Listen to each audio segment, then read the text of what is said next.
Buenas noches de sábado, bienvenidos a Más se perdió en Cuba. Aquí estamos como todas las noches de sábado. Este es el programa más antiguo como tertulia política del fin de semana en la televisión española, de las telepedros y los que no somos telepedros.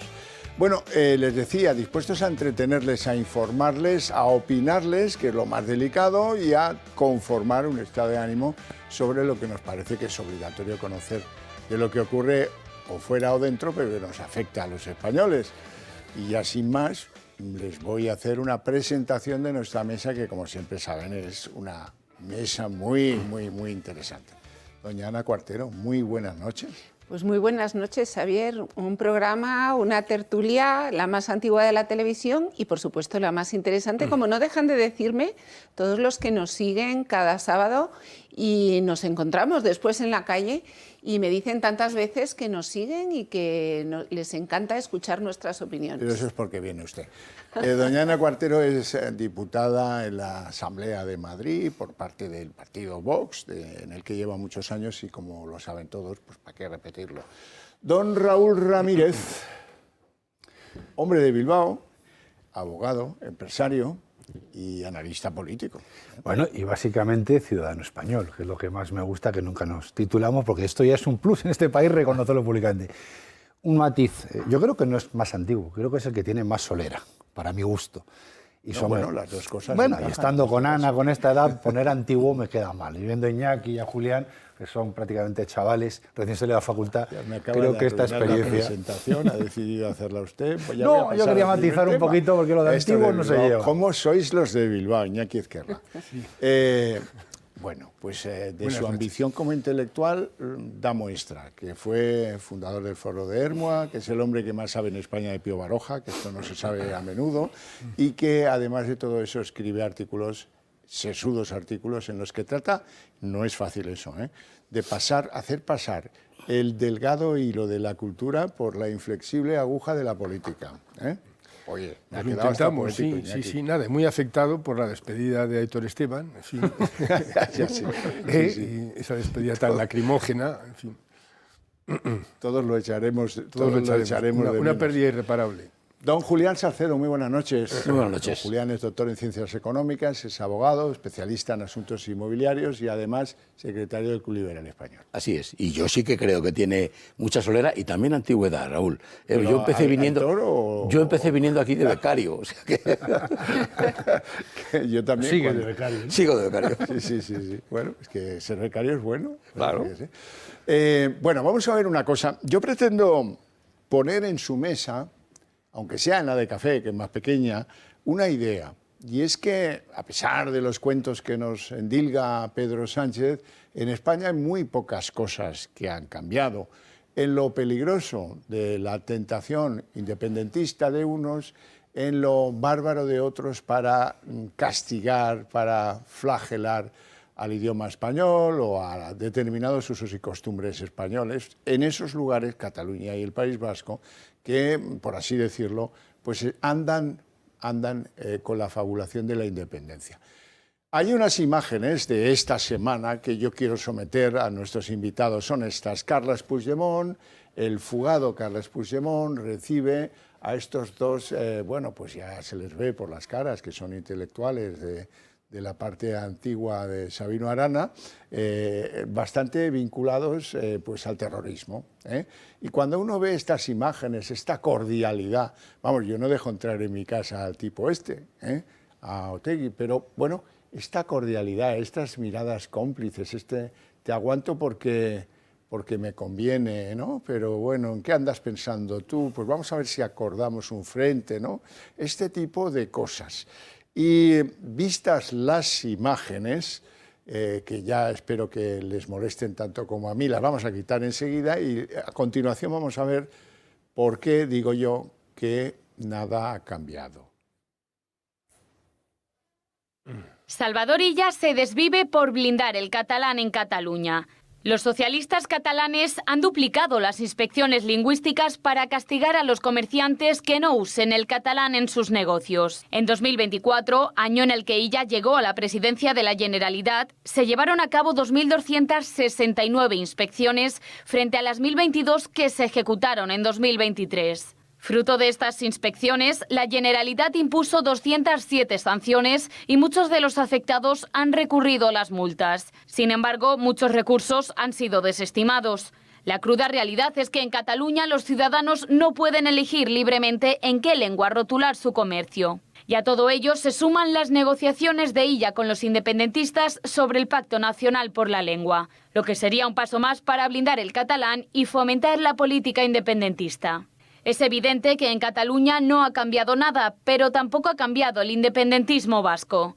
Un centenar de municipios vascos y navarros votan por su adhesión a una república independiente. La iniciativa proviene de la plataforma EUN, un grupo de la izquierda abertzale que aboga por la independencia unilateral y que ahora presenta mociones en 101 consistorios para declarar la República Vasca. Se trata de una votación simbólica y sin efectos prácticos. En Durango, primer municipio en votar, la moción ha decaído con los votos en contra del PP, del PSOE de Navarra y del PNV. Al pleno asistió Julen Mendizábal, exmiembro de ETA y responsable del aparato logístico de la banda terrorista.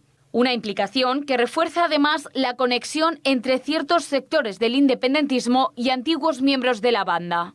En cualquier caso, la estrategia de EUN, inspirada en el procés catalán, demuestra que el independentismo sigue avanzando en su agenda política gracias a Sánchez. Iñaki Ezquerra, ¿compartes conmigo eso de que las cosas no han cambiado?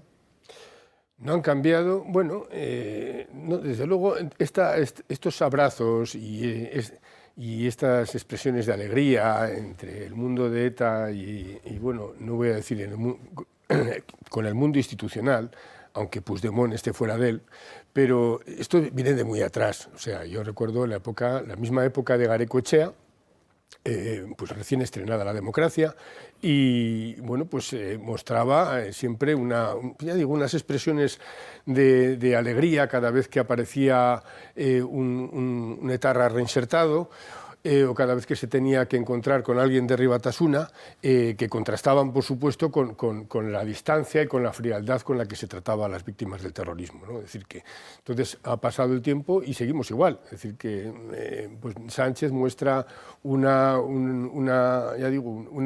unas muestras de afecto, presenta, ya digo, una empatía con el mundo de Bildu, que no muestra, desde luego, hacia las víctimas del terrorismo y que no muestra ni siquiera hacia políticos que hoy están en el propio Congreso de Diputados, al que él ignora. Quiero decir que estoy hablando, pues, por ejemplo, del Partido Popular o de Vox. En fin, esos son los enemigos, eso es la extrema derecha, mientras que Bildu, pues, son los demócratas, ¿no? Esto no es nuevo. Ahora, en cuanto al tema este de esos pronunciamientos que ha habido sobre la independencia en los 101 municipios vascos, yo lo que sí diría de ese tema es que, primero, el independentismo en este momento está en las horas más bajas en el País Vasco. Es decir, que creo que es el 13%, ha bajado al 13%. Entonces, pues esto se queda meramente simbólico, y luego está claro que el PNV, después del susto que se pegó en la época de Lizarra y del libre Estado asociado de Ibarretxe y todo aquello, pues después de aquel susto no ha vuelto a un órdago semejante. Entonces no está por esa labor. Entonces, bueno, pues ha sido una representación simbólica de este tipo de gente, que por otra parte, o sea, está moviendo en los pueblos ese tipo de iniciativas, pero a la vez también está intentando presentar un lado angélico. Vamos, los ves que nunca han sido tan buenos, tan abrazando causas estratosféricas, el ecologismo, el animalismo, el veganismo y cosas de este tipo. Entonces, por un lado, quieren dar la impresión de que son almas cándidas, y por otro lado están intentando mover, ya digo, en esos pueblos en los que no hay libertad, obviamente, porque claro, cuando hay una iniciativa de estas, pues lo que hay es hay un silencio que se rueda alrededor, y por supuesto eso no refleja la realidad del País Vasco.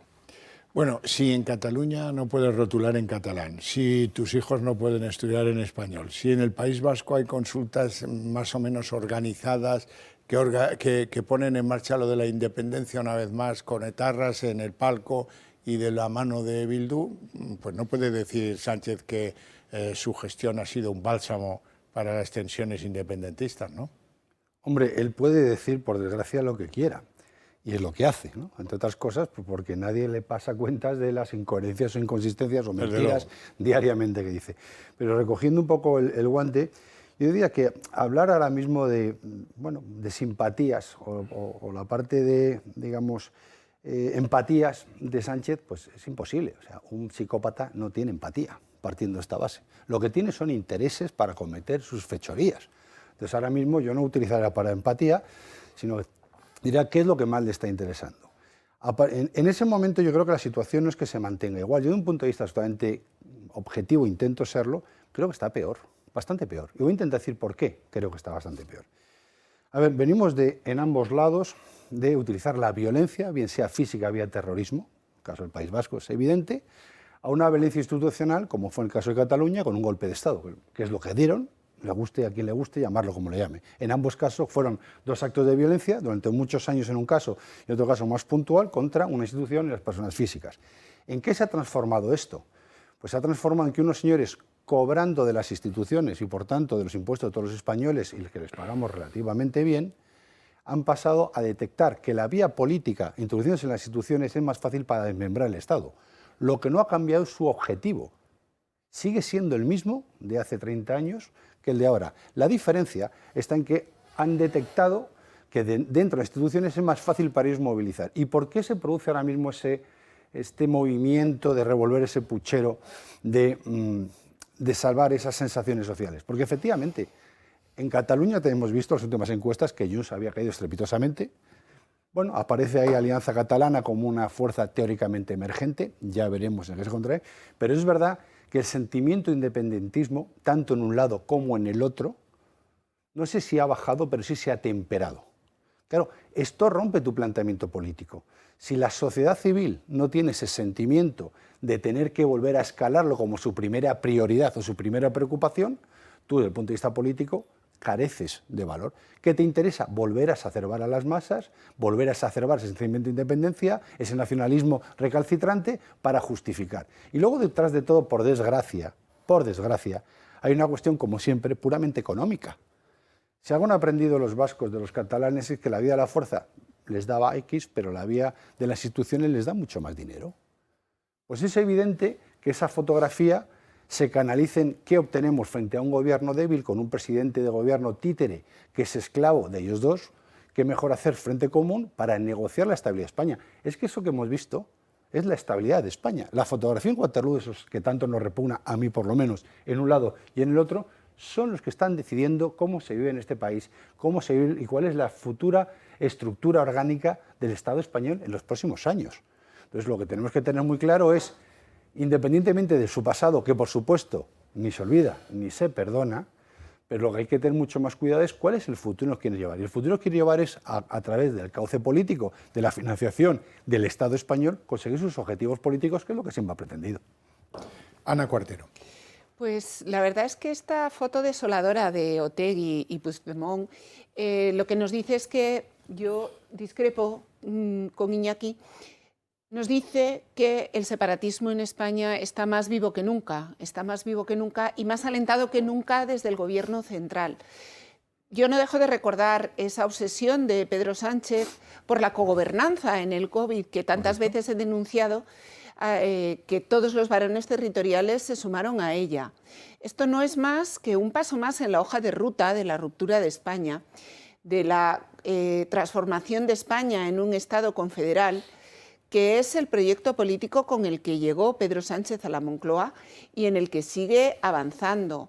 Todo esto viene después de tantas y tantas cesiones que todos los gobiernos socialistas y populares han hecho. Recordamos todos esa primera cesión de los impuestos del IRPF a Puigdemont, esas cesiones al PNV que después fueron reforzado todo en el 96 con esos pactos del Majestic, y ese camino que hemos ido viendo como a través de la promulgación de los estatutos de autonomía, de su revisión, de la cesión de las competencias, de la fragmentación de la policía, de ahora parece un reconocimiento de la capacidad de los catalanes, ¿no?, de decidir sobre la política migratoria cuando a los demás se nos van a imponer una inmigración ilegal para la que ni estamos dispuestos ni tenemos los medios para absorber.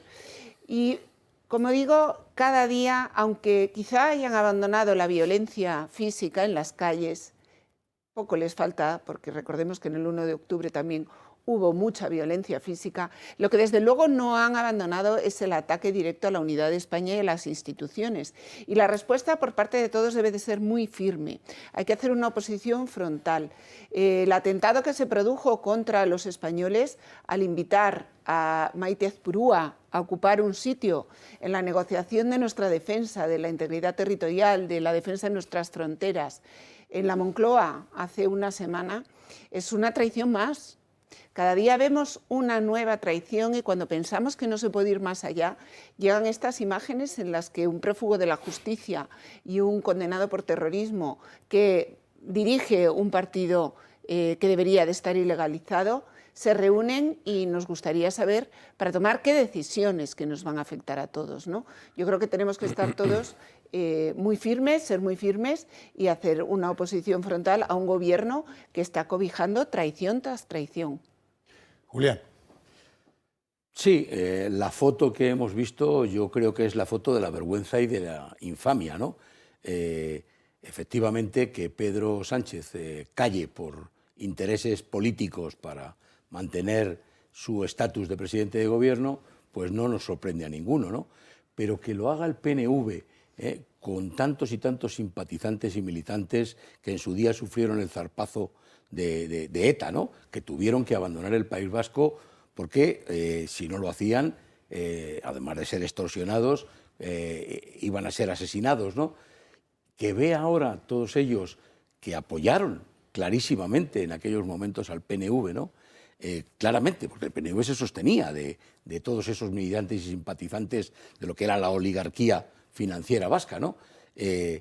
Claro, que vean ahora que el PNV calla y que de alguna manera, no digo que se alíe, pero por lo menos que contemporiza con EH Bildu, pues es que me parece que tiene que revolverles el estómago, ¿no?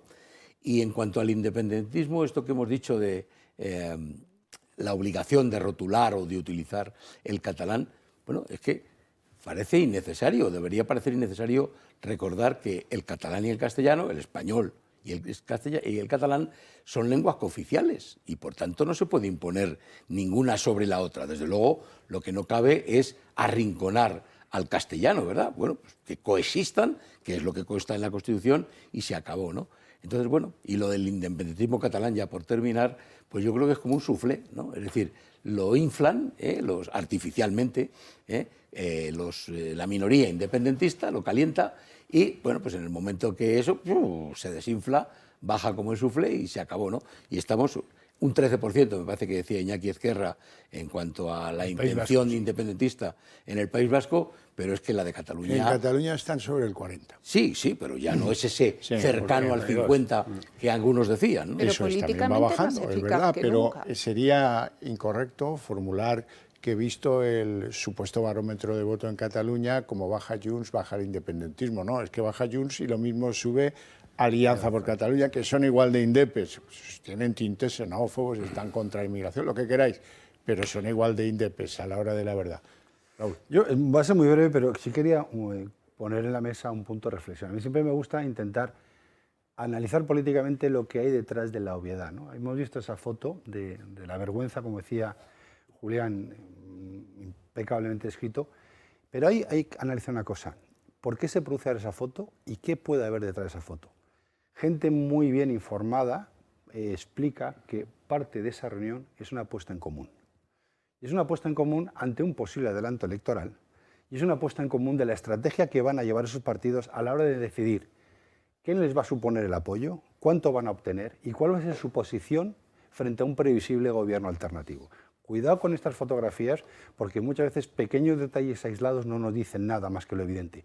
Si los ponemos en contexto, puede ser mucho más trascendental e importante de lo que aparece primariamente.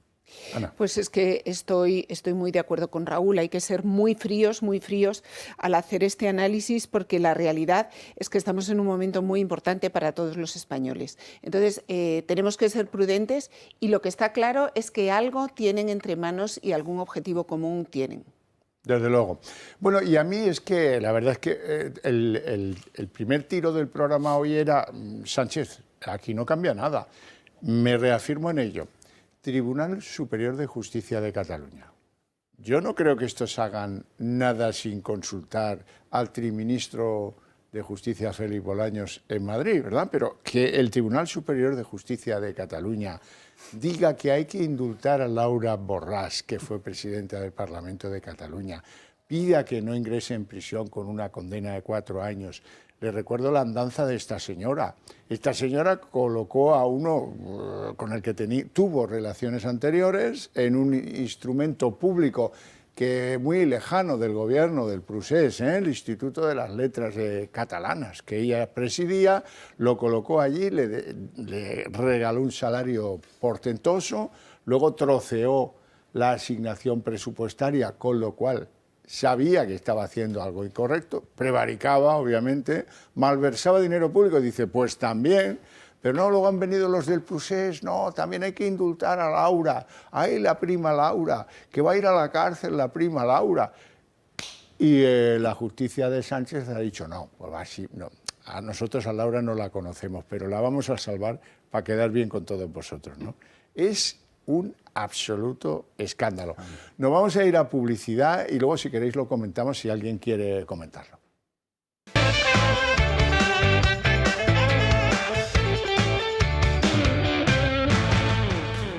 Bueno, yo sigo escandalizado con lo de Laura Borràs. No sé si alguno de vosotros quería añadir algo sobre el particular y si no avanzamos. Yo, si me dejas... ¿Cómo no? Lo que quería decir es que estamos llegando al delirio, ¿no? Porque, claro, en este caso hay una sentencia firme, no tiene posibilidad de recurso, está pendiente de ejecución. Lo normal es que la ejecución hubiera sido en los plazos que determina el Código Penal y hubiera ingresado en prisión ya, independientemente de que recordemos que con la ley en la mano se debe solicitar el indulto por el penado, ¿no? Entonces, bueno, usted solicita su indulto, el gobierno lo estudiará, lo tramitará y si se lo concede, pues muy bien, ya lo ha hecho con tantos que una más, pues casi da igual, ¿no? Nos lo esperamos, ¿no? Pero no, es que en este caso se crea una doctrina, una jurisprudencia nueva, ¿no? No, sentencia firme, pendiente de ejecución, por si el gobierno tiene a bien indultarla, se queda usted en la calle, ¿no? Ah, bueno, pues ya está, pues muy bien. Sí, que es tanto como decir... Bueno, y si atropella a alguien que va en moto, pues también se lo incluimos en el forfait, ¿no? Pero en cambio a los policías no. A los policías que defendieron a todos frente a un golpe de Estado y dieron un pelotazo a uno que, no digo que se lo mereciera, pero estaban en su legítimo derecho de uso de las armas, esos no tienen derecho a la amnistía. Era una causa infame, la de Laura Borràs, robar para el novio o exnovio, no, hombre, claro. Moralmente es menos reprochable, parece ser. Claro. Pues yo creo que esto también tiene una razón de ser, y es que hay que reforzar a ella. Por lo tanto, un gobierno de ella no puede suponer que se deje de defender, por ejemplo, a Laura Borràs y que en este caso se permita que en un gobierno de un partido, por cierto, exactamente igual de independentista que los demás, lo que lleve como consecuencia es que determinados personajes acaben en la cárcel.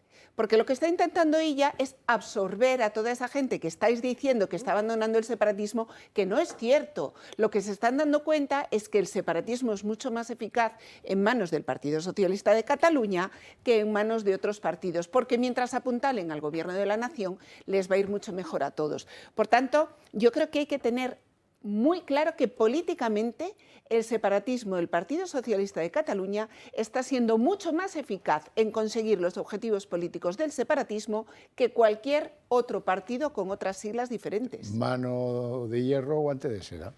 Entre otras cosas porque ese Partido Socialista catalán, no lo de socialista lo pongo por las siglas, el Partido Separatista Catalán, que sería el PSC, como lo llamamos, hay que unirle otro elemento. Una cosa es el separatismo de ella, Porque también el personaje de ella un día merecería la pena dedicarle un poco de tiempo, ¿no? O sea, esa especie de monje disfrazado de político, recordar su experiencia como ministro de Sanidad, ¿no? Donde todavía hay 130.000 muertos en España, que algo tendría que ver este señor. No digo que sea toda responsabilidad de él, pero que mucho tuvo que ver, claro que lo digo. Pero este Partido Socialista separatista es el germen o el vehículo para una cosa para y peor, que es el independentismo. Una cosa es el separatismo, que puede estar en el mapa de ruta del señor González, del señor Illa y del Partido Socialista general, y otra cosa muy distinta es cómo el independentismo radical, porque estamos hablando de independentismo no radical, ha entendido que ese Partido Socialista es un vehículo aproximado y muy útil por las conexiones que tiene con el Estado central para fomentar esta idea genérica de independentismo. Porque, hombre, a mí si me preguntáis si o ETA, Bildu, que son lo mismo, es separatista, digo, no, son terroristas independentistas. Dejaros de historias. Separatismo es una cosa y el independentismo es otra. Otra cosa es que ella sea el vehículo del tonto útil para conseguir un fin mayor. Y a eso estamos jugando. Es evidente que la capacidad de inducción que tiene el gobierno central del Partido Separatista Catalán es mucho mayor que la puede tener Junts o la que puede tener, en este caso, cualquier partido político independentista, porque ahora son socios condicionales. Veremos en el futuro. Pero el Partido Socialista es un vehículo perfecto. Entonces, aquí lo que tiene que enterarse muy bien el presidente es si a través de ella el independentismo está jugando a una baza mucho más fuerte que la aparente del separatismo, que yo estoy convencido que es así. Iñaki. Sí, no, yo creo que en todo esto lo que hay y hay que destacar y delatar es el reparto de papeles. Quiero decir que, a ver, vamos a ver, cuando yo mencionaba antes que el independentismo ha descendido en el País Vasco y también Julián señalaba el 40% que ahora hay en Cataluña. A ver, esto no quiere decir que no haya peligro, es decir, que vamos a ver, hay diferentes planos. Lo que está haciendo Sánchez y su gobierno, pues claro que es grave y es una amenaza. El papel que juegan luego pues en Cataluña Illa y en el País Vasco el PNV, pues es un papel más ambiguo, pero evidentemente también es un papel peligroso. Es decir, que yo no estoy diciendo que no haya peligro en todo esto. Es decir, que lógicamente, bueno, pues el PNV ha tenido siempre un comportamiento que es el famoso, que responde al famoso dicho de el aldeano que tira la piedra y esconde la mano. Entonces tú lo oyes, bueno, pues de repente a Aitor Esteban o a cualquier otro miembro del PNV dándonos lecciones a todos, y lecciones morales, poco menos, pero luego siempre tratan de que olvidemos que si está Sánchez en el poder es gracias a ellos, es decir, que el papel tan fundamental que han tenido. Entonces, bueno, a ver, es importante delatar el reparto de papeles que hay, pero también es importante delatar lo que todo esto tiene también de política virtual, es decir, que Sánchez, por supuesto que es un peligro, pero se sostiene sobre una mayoría virtual que no existe. Y luego está el resto de la sociedad. Hombre, a ver, si toda la sociedad estuviera fanatizada, unos a favor de Sánchez y otros a favor de los independentismos vasco y catalán, no tendríamos nada que hacer. Si tenemos algo que hacer es precisamente porque esa sociedad está presionada en el caso de Cataluña y en el caso del País Vasco por unos partidos que hacen un papel de régimen, es decir, que de régimen clientelar y que esa presión la sienten todos los días en la vida cotidiana los ciudadanos, y bueno, y en el caso del gobierno de España, pues también hay una presión, pero eso, a ver, el que delatemos lo que todo eso tiene de virtual, no quiere decir que no estemos diciendo que no es peligroso. Claro que hay que enfrentarse a ello, pero vamos a ver, voy a señalar tres puntales de la política española hoy que son absolutamente virtuales, que no responden a la realidad, pero no quiere decir que no sean peligrosos. La apuesta por una república es una apuesta virtual, es decir, que todo lo que lo rodea. ¿Por qué? Pues porque el peligro sería que hubiera una mayoría moderada en España que estuviera a favor de la apuesta republicana. Pero no lo está. Es decir, que o sea, la situación que había en 1931 no es la de hoy.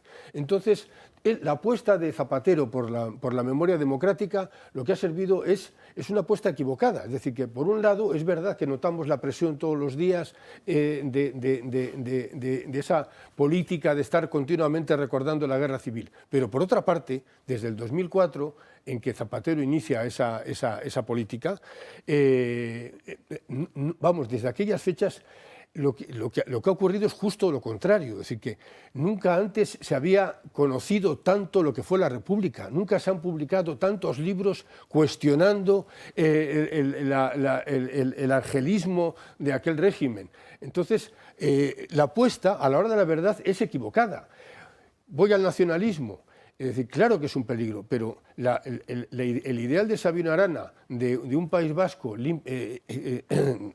étnicamente limpio, como él lo imaginaba, ha fracasado. Es decir, que es verdad que tienen votos, pero el hecho de que exista un Aitor Esteban, que su familia era de Soria, y que esté apostando por el nacionalismo vasco y haga guiños incluso al etnicismo, pues es virtual. Es decir, y lo mismo pasa en Cataluña, es decir, que son nacionalismos que se están sosteniendo paradójicamente sobre la inmigración, que ellos rechazaban, que el nacionalismo rechazaba.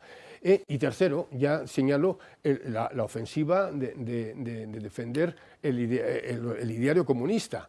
Todos sabemos que es un proyecto fracasado. Es decir, que entonces el hecho de que haya personajes en la escena política española, en ese guiñol, que están haciendo alarde de convicciones comunistas, pues también sigue siendo virtual, porque todos sabemos que esa ideología no responde más que a un fracaso histórico y a una calamidad, y entonces no tiene ningún porvenir. Entonces estamos hablando de tres opciones ideológicas que en este momento están ocupando un primer plano en la política española, pero que son tres proyectos fracasados.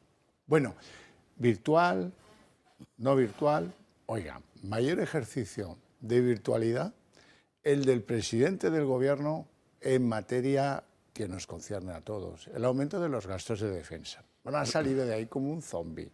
El otro día una reunión en París en la que 30 líderes, con Zelensky, el secretario general de la OTAN, en el que las dos potencias nucleares del continente llamado Europa, Francia y el Reino Unido, deciden enviar un ejército conjunto a territorio de Ucrania para velar por la seguridad de Ucrania y para que si hay suerte y se firma algo pacífico con Rusia, ellos sean los garantes de eso.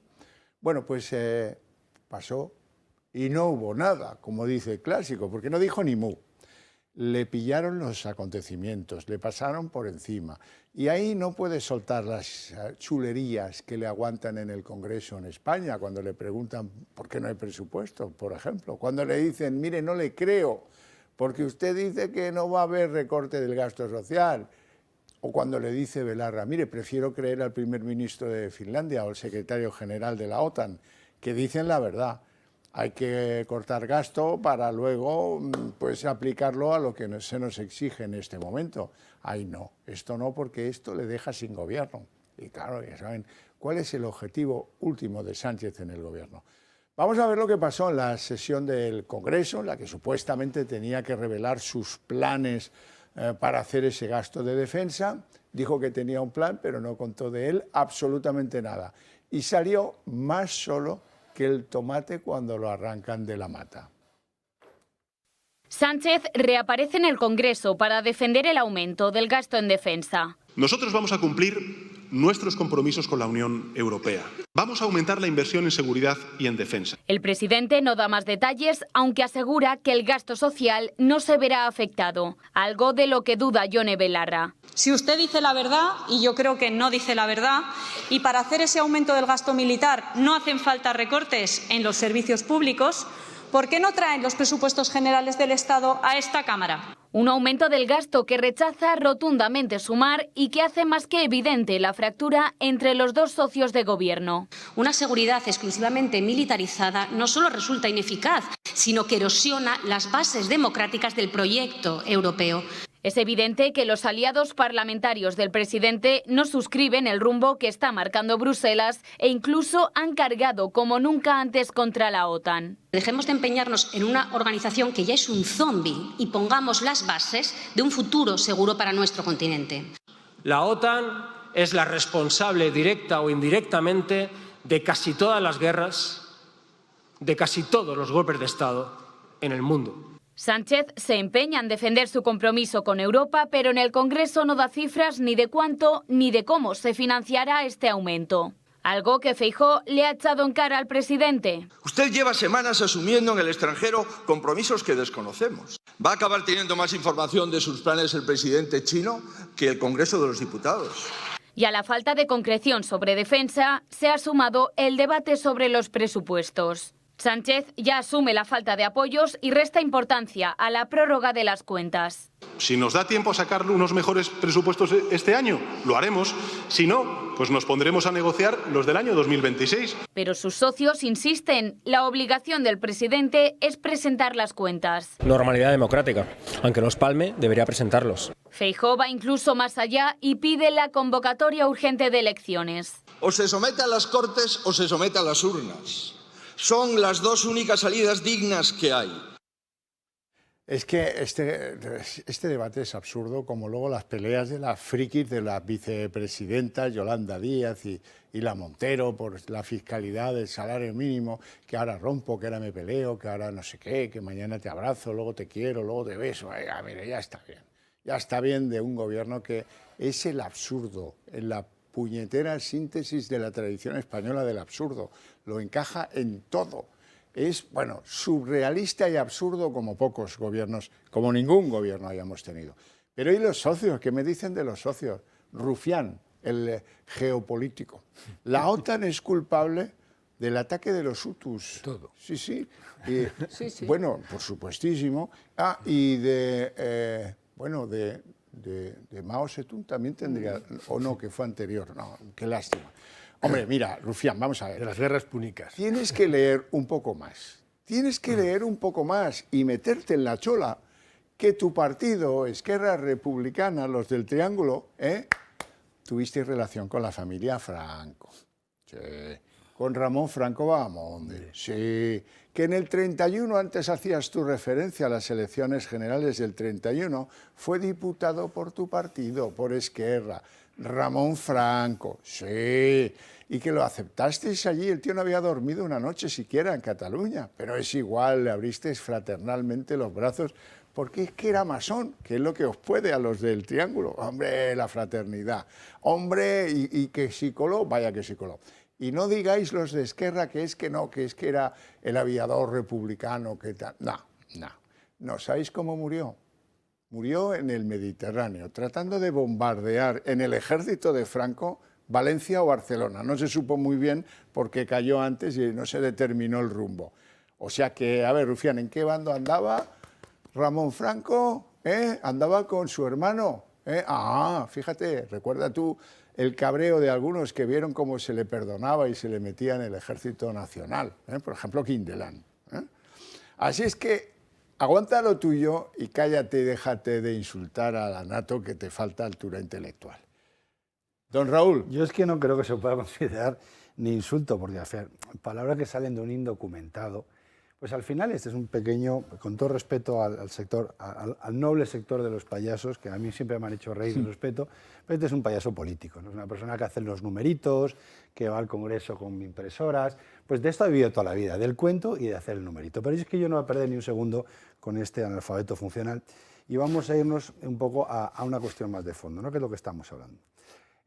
Me causa auténtica risa escuchar a todos estos hablar de la defensa nacional cuando su objetivo es cargarse la nación, ¿no? O sea, fíjate, cuando se mete a la cama este tío, o este grupo de personas, dirán, yo me tengo que tomar una pastilla para ordenar la cabeza porque no sé muy bien ni lo que he dicho. Es decir, llevo toda mi vida haciendo... pertenezco a un partido independentista, republicano, que quiere separarse de España, y estoy opinando sobre la política de rearme nacional para la defensa nacional. O sea, Kafka ni lo entendería. Ya te diré quién es Kafka, compañero. Entonces, no sería capaz de entenderlo. Pero ahora vamos más a la cuestión de fondo, ¿no? Pocas veces he visto al presidente del gobierno tan débil como lo he visto esta semana.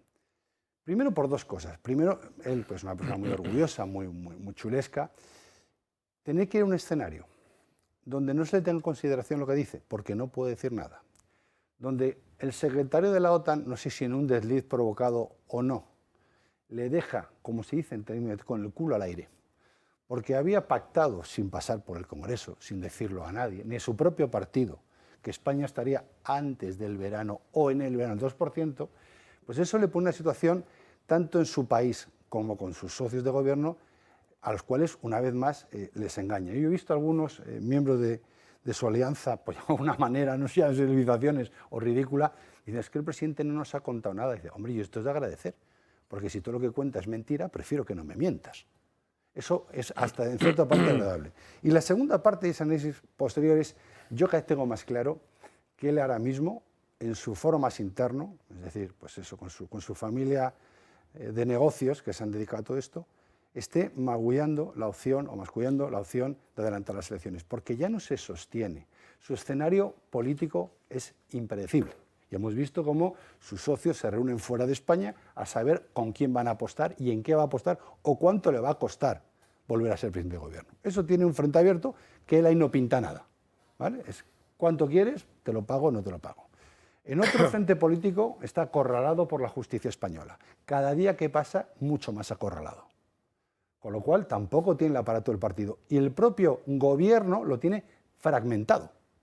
El gobierno tiene una izquierda radical independentista, que bueno, que está en Waterloo negociando sin él, y por otro tiene a la izquierda radical frotándose las manos. Ya no es una pelea entre Sumar y una vicepresidenta del gobierno, o entre dos vicepresidentes del gobierno.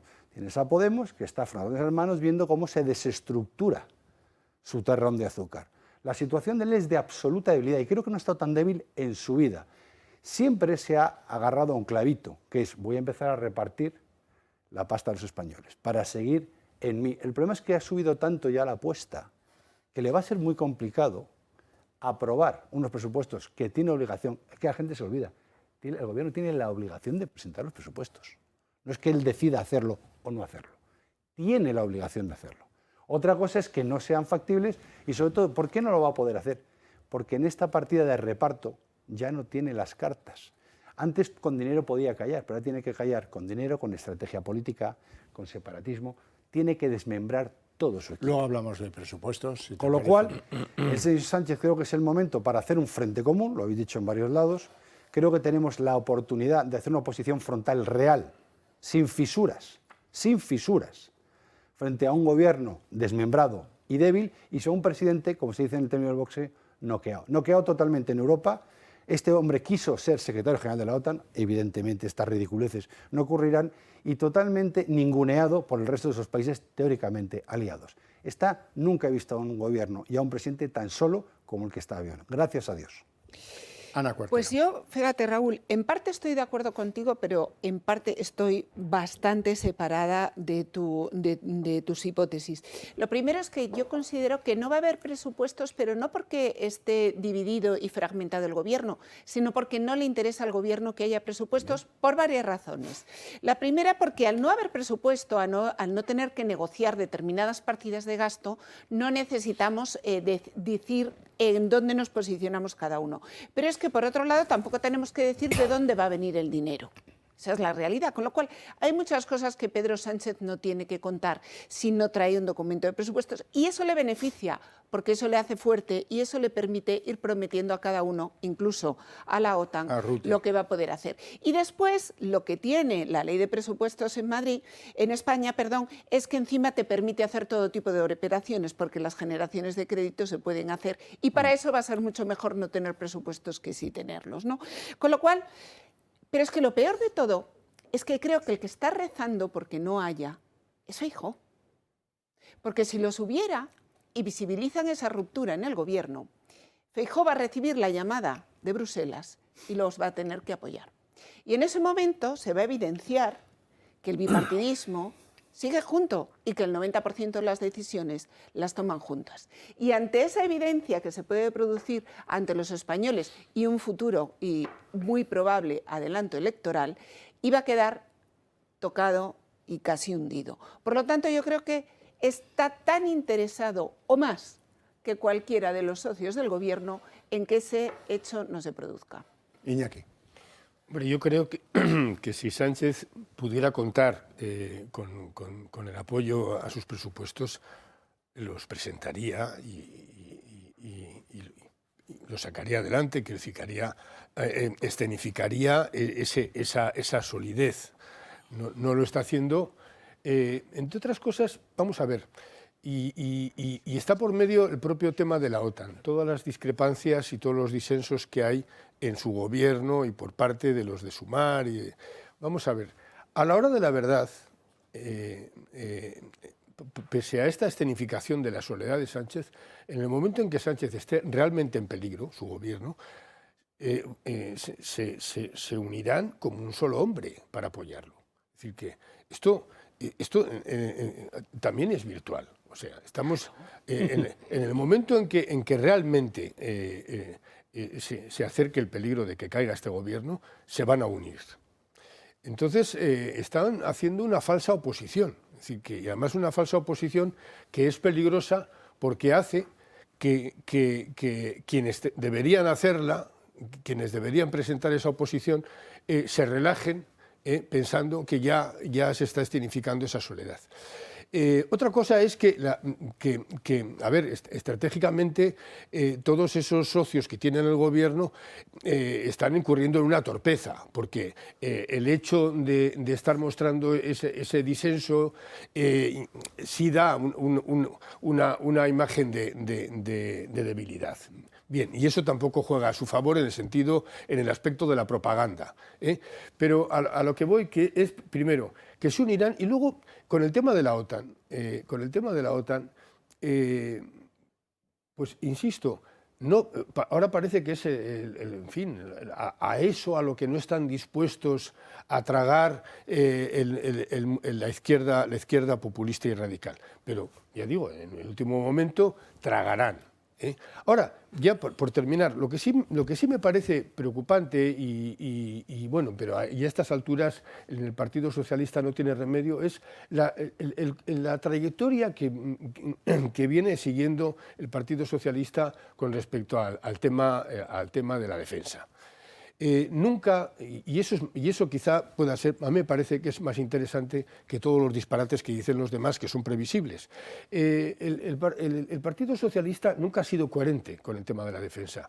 No lo fue en su día, no lo es desde que ganó las elecciones del 82, que de repente Felipe González dio un giro.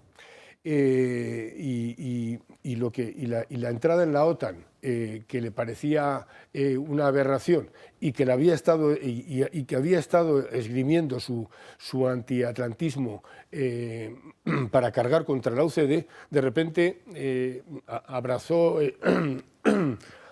la OTAN y luego vino esto en cuanto llegó al poder. Y luego vino el famoso referéndum del 86. Es decir, que la actitud del Partido Socialista siempre ha sido, ya digo, con el tema de la defensa, muy errático, una actitud muy errática. Y pongo otro ejemplo. A la hora incluso de enfocar el accidente del Ya-42 y hablar de víctimas. En las guerras son víctimas la población civil. Pero en los ejércitos no hay víctimas, hay bajas. Entonces, ya el enfoque que el Partido Socialista dio a ese accidente para esgrimirlo contra el gobierno del Partido Popular era un enfoque que conceptualmente no respondía a lo que es la defensa de un país y a lo que es, el ejército y las actividades y las misiones que tiene el ejército. Entonces, pero es que esto viene de atrás. Carmen Chacón abrazó el Ministerio de Defensa, pero se había autodefinido como pacifista.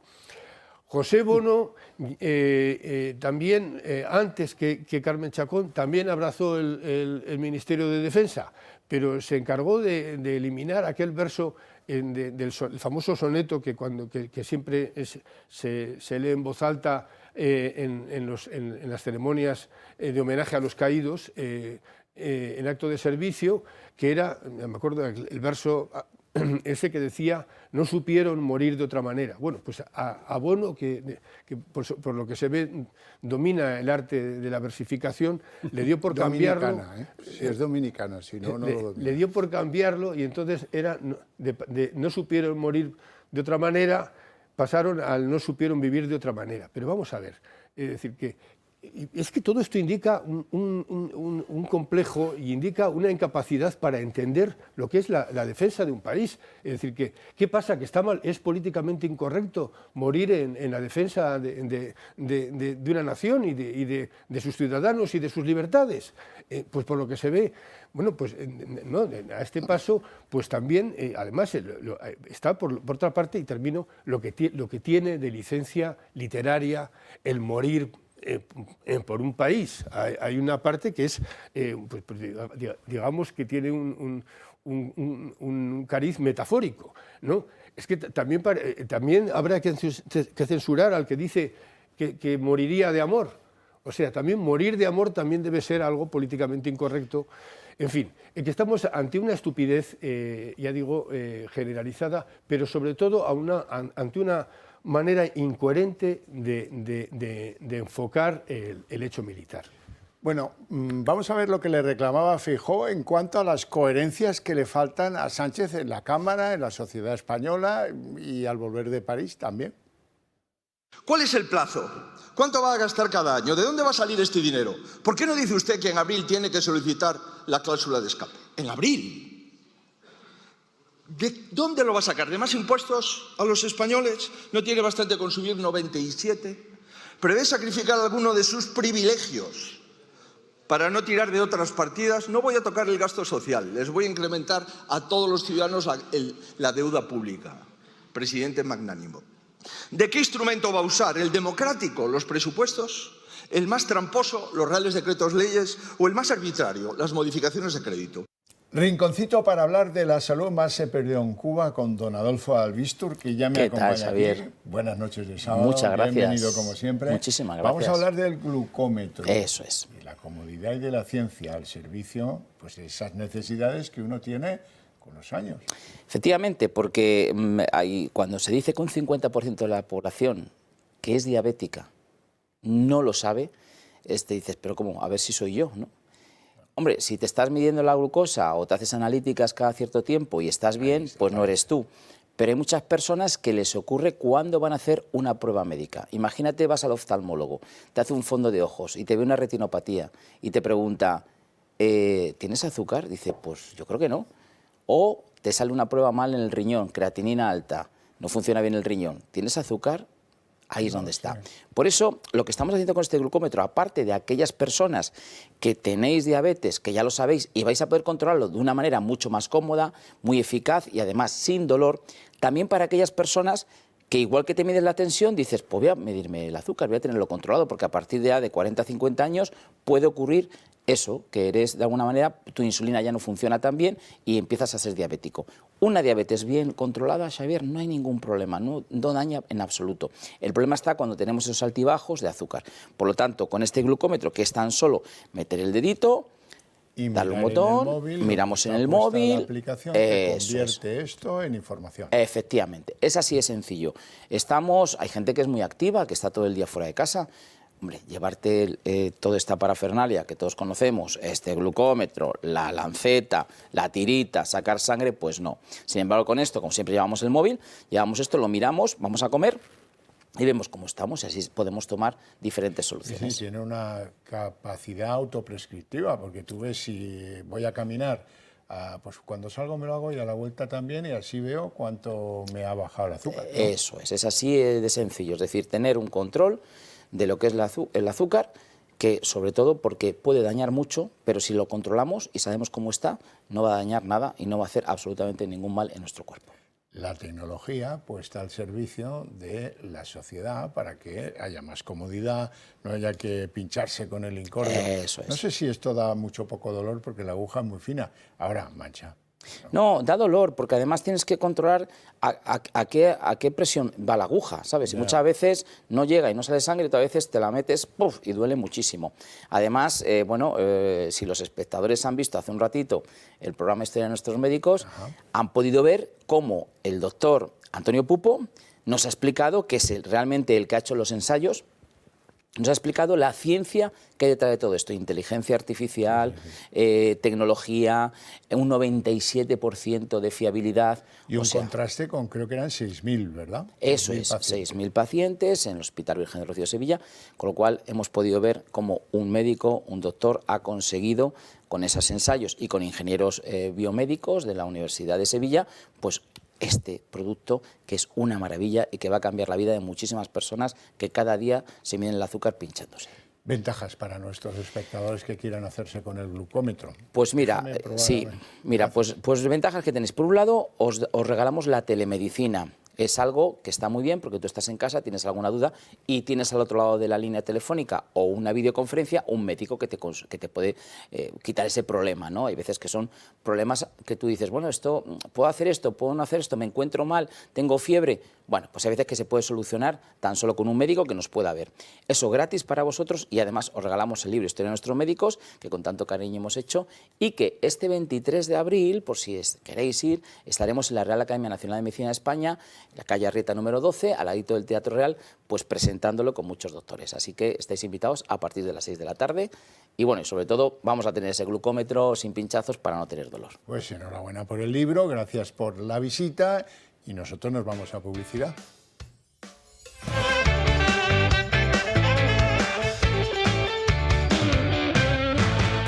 Y en ese mismo debate, Abascal también le mandó un par de andanadas. Claro que hay que aumentar el gasto en defensa. ¿Cómo vamos a negarlo si llevamos diciéndolo mucho antes que ustedes? Pero en nuestra defensa, en los ejércitos de España, para que protejan nuestra frontera y nuestros intereses. Por ejemplo, para que protejan Ceuta y Melilla, donde hay amenazas ciertas, conocidas, permanentes, y no las amenazas inverosímiles, ridículas, que se ha dedicado aquí a relatar el señor Sánchez para aterrorizar a la población, que es a lo que se dedica desde esta tribuna, como ya hizo también durante la pandemia. Julián Salcedo. Bueno, lo primero que querría decir es que los conceptos de defensa y seguridad no están contrapuestos al pacifismo, ¿eh? Son perfectamente compatibles ambos, ¿no? ¿Por qué? Porque hoy la defensa y la seguridad de los países se entienden bajo la perspectiva de un elemento disuasorio. Es decir, nadie está pensando en tener una mejor defensa, una mayor capacidad armamentística, ni tan siquiera para defenderse, mucho menos para atacar, claro, sino como un elemento disuasorio. Oye, mira, que sepas que yo también tengo, si vienes aquí, pues te vas a encontrar necesariamente con una respuesta, ¿no? La segunda es que España va a tener que realizar una aportación significativa, sin precedentes, como el resto de Europa, ¿no? A temas de defensa y seguridad, no es una opción, es una obligación. Pertenecemos a la Unión Europea lo aprobará, de hecho, lo ha aprobado, estará en discusión qué cuantía, si son los 800.000 euros, el 2 o el 3, en qué periodo se van a desembolsar, pero no es una opción, es una obligación, como la que tenemos todos los países miembros, nos guste o no nos guste. Pedro Sánchez está todavía racaneando ahí con Rutte, esta declaración que ha hecho el secretario general de la OTAN, diciendo, no, si me dijo que iba a aportar el 2% España de aquí al verano. No, yo no he dicho eso, pero si ya no es el 2, si es el 3 e incluso el 5, ¿no? Ya el 2 se ha quedado en nada. O sea, lo de Rute es para empezar, efectivamente, ¿no? Luego también volvemos al pasado, ¿no? Cuando yo era becario, eso que he dicho antes, ¿no? OTAN no, bases fuera, como dice Rufián. Pero vamos a ver, ¿se puede estar o no de acuerdo con que la OTAN esté cumpliendo realmente el papel que le corresponde como organismo multilateral? Bueno, tenemos opción de enjuiciarlo, ¿no? Pero en la OTAN se entra a solicitud de los Estados y se sale. Entonces, hemos entrado porque quisimos estar. Bueno, ahora vemos todos los que están, Ucrania y todos los demás, llamando a la puerta, yo quiero, yo quiero, yo quiero. O Finlandia. Claro, o Finlandia, ¿no? Claro, porque ven las orejas al lobo, ¿no? Dicen, estamos muy cerca, a ver si tengo un poco de paraguas, ¿no? Y nosotros nos estamos planteando, no nosotros, algunos, ¿no? Se están planteando ahora salirse de la OTAN. Pero bueno, ¿en qué país vivimos, no? Y por último, respecto al hecho de si pasa esta decisión, se somete al Parlamento o no. Es que se tiene que someter, no porque lo diga yo, no porque lo diga la Constitución, no porque... No, oiga, es que las aportaciones que van a hacer no son ni para este año ni para esta legislatura, son para varias legislaturas, son extraordinarias, van a comprometer a distintos gobiernos, distintas legislaturas, de aquí a los próximos 20 años probablemente. Usted ya no va a estar, seguro. A lo mejor repite en el 27, como él le gusta decir, ¿no? Pero oigan, el 31 se habrá ido ya, por lo menos. Y sin embargo, las aportaciones de España seguirán. Entonces, oiga, usted lo que tiene que hacer es lograr, primero, pasarlo por el Parlamento. Y segundo, allí, lograr un consenso. Claro. Salvo, perdón, solo termino ya, salvo que usted tampoco quiera hacer la aportación. Claro, y se esté escudando en los demás. No, es que Belarra, Sumar, Podemos, tal. ¿Y usted qué? Usted no venga a decirnos que lo pide la UE. Mójese y diga, no, no, no, esto es que tenemos que hacerlo. Yo lo secundo y me pondré a encontrar un pacto con el gran partido de la oposición, que es el Partido Popular, a lo mejor también con Vox, no lo sé, y el que no quiera estar, que no esté, pero los 2 o 3 grandes partidos constitucionalistas, ya está, punto. Pues eso lo tiene que afinar deprisa, porque si como parece la cosa es pedirle a Europa que nos exonere de la responsabilidad en materia de déficit y deuda, lo que se llama la cláusula de escape, eso exige un requisito fundamental, sine qua non. Tiene que traerme aquí una ley refrendada por la mayoría del Parlamento español que diga que esto lo apoyan, y si no, no es. Y eso lo tendría que presentar a finales de abril. O sea que no le veas, menudo recorrido le queda. He visto mucha inquietud en la mesa por los presupuestos, mucha referencia a los presupuestos.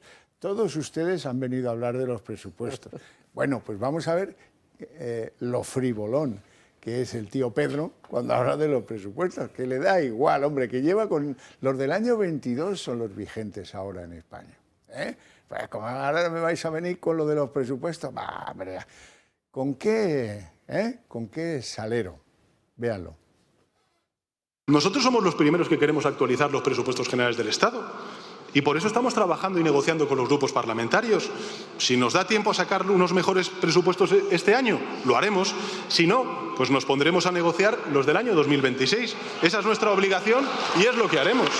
Pues si tal, y si no, pues saca la tallú, ¿qué más me da a mí?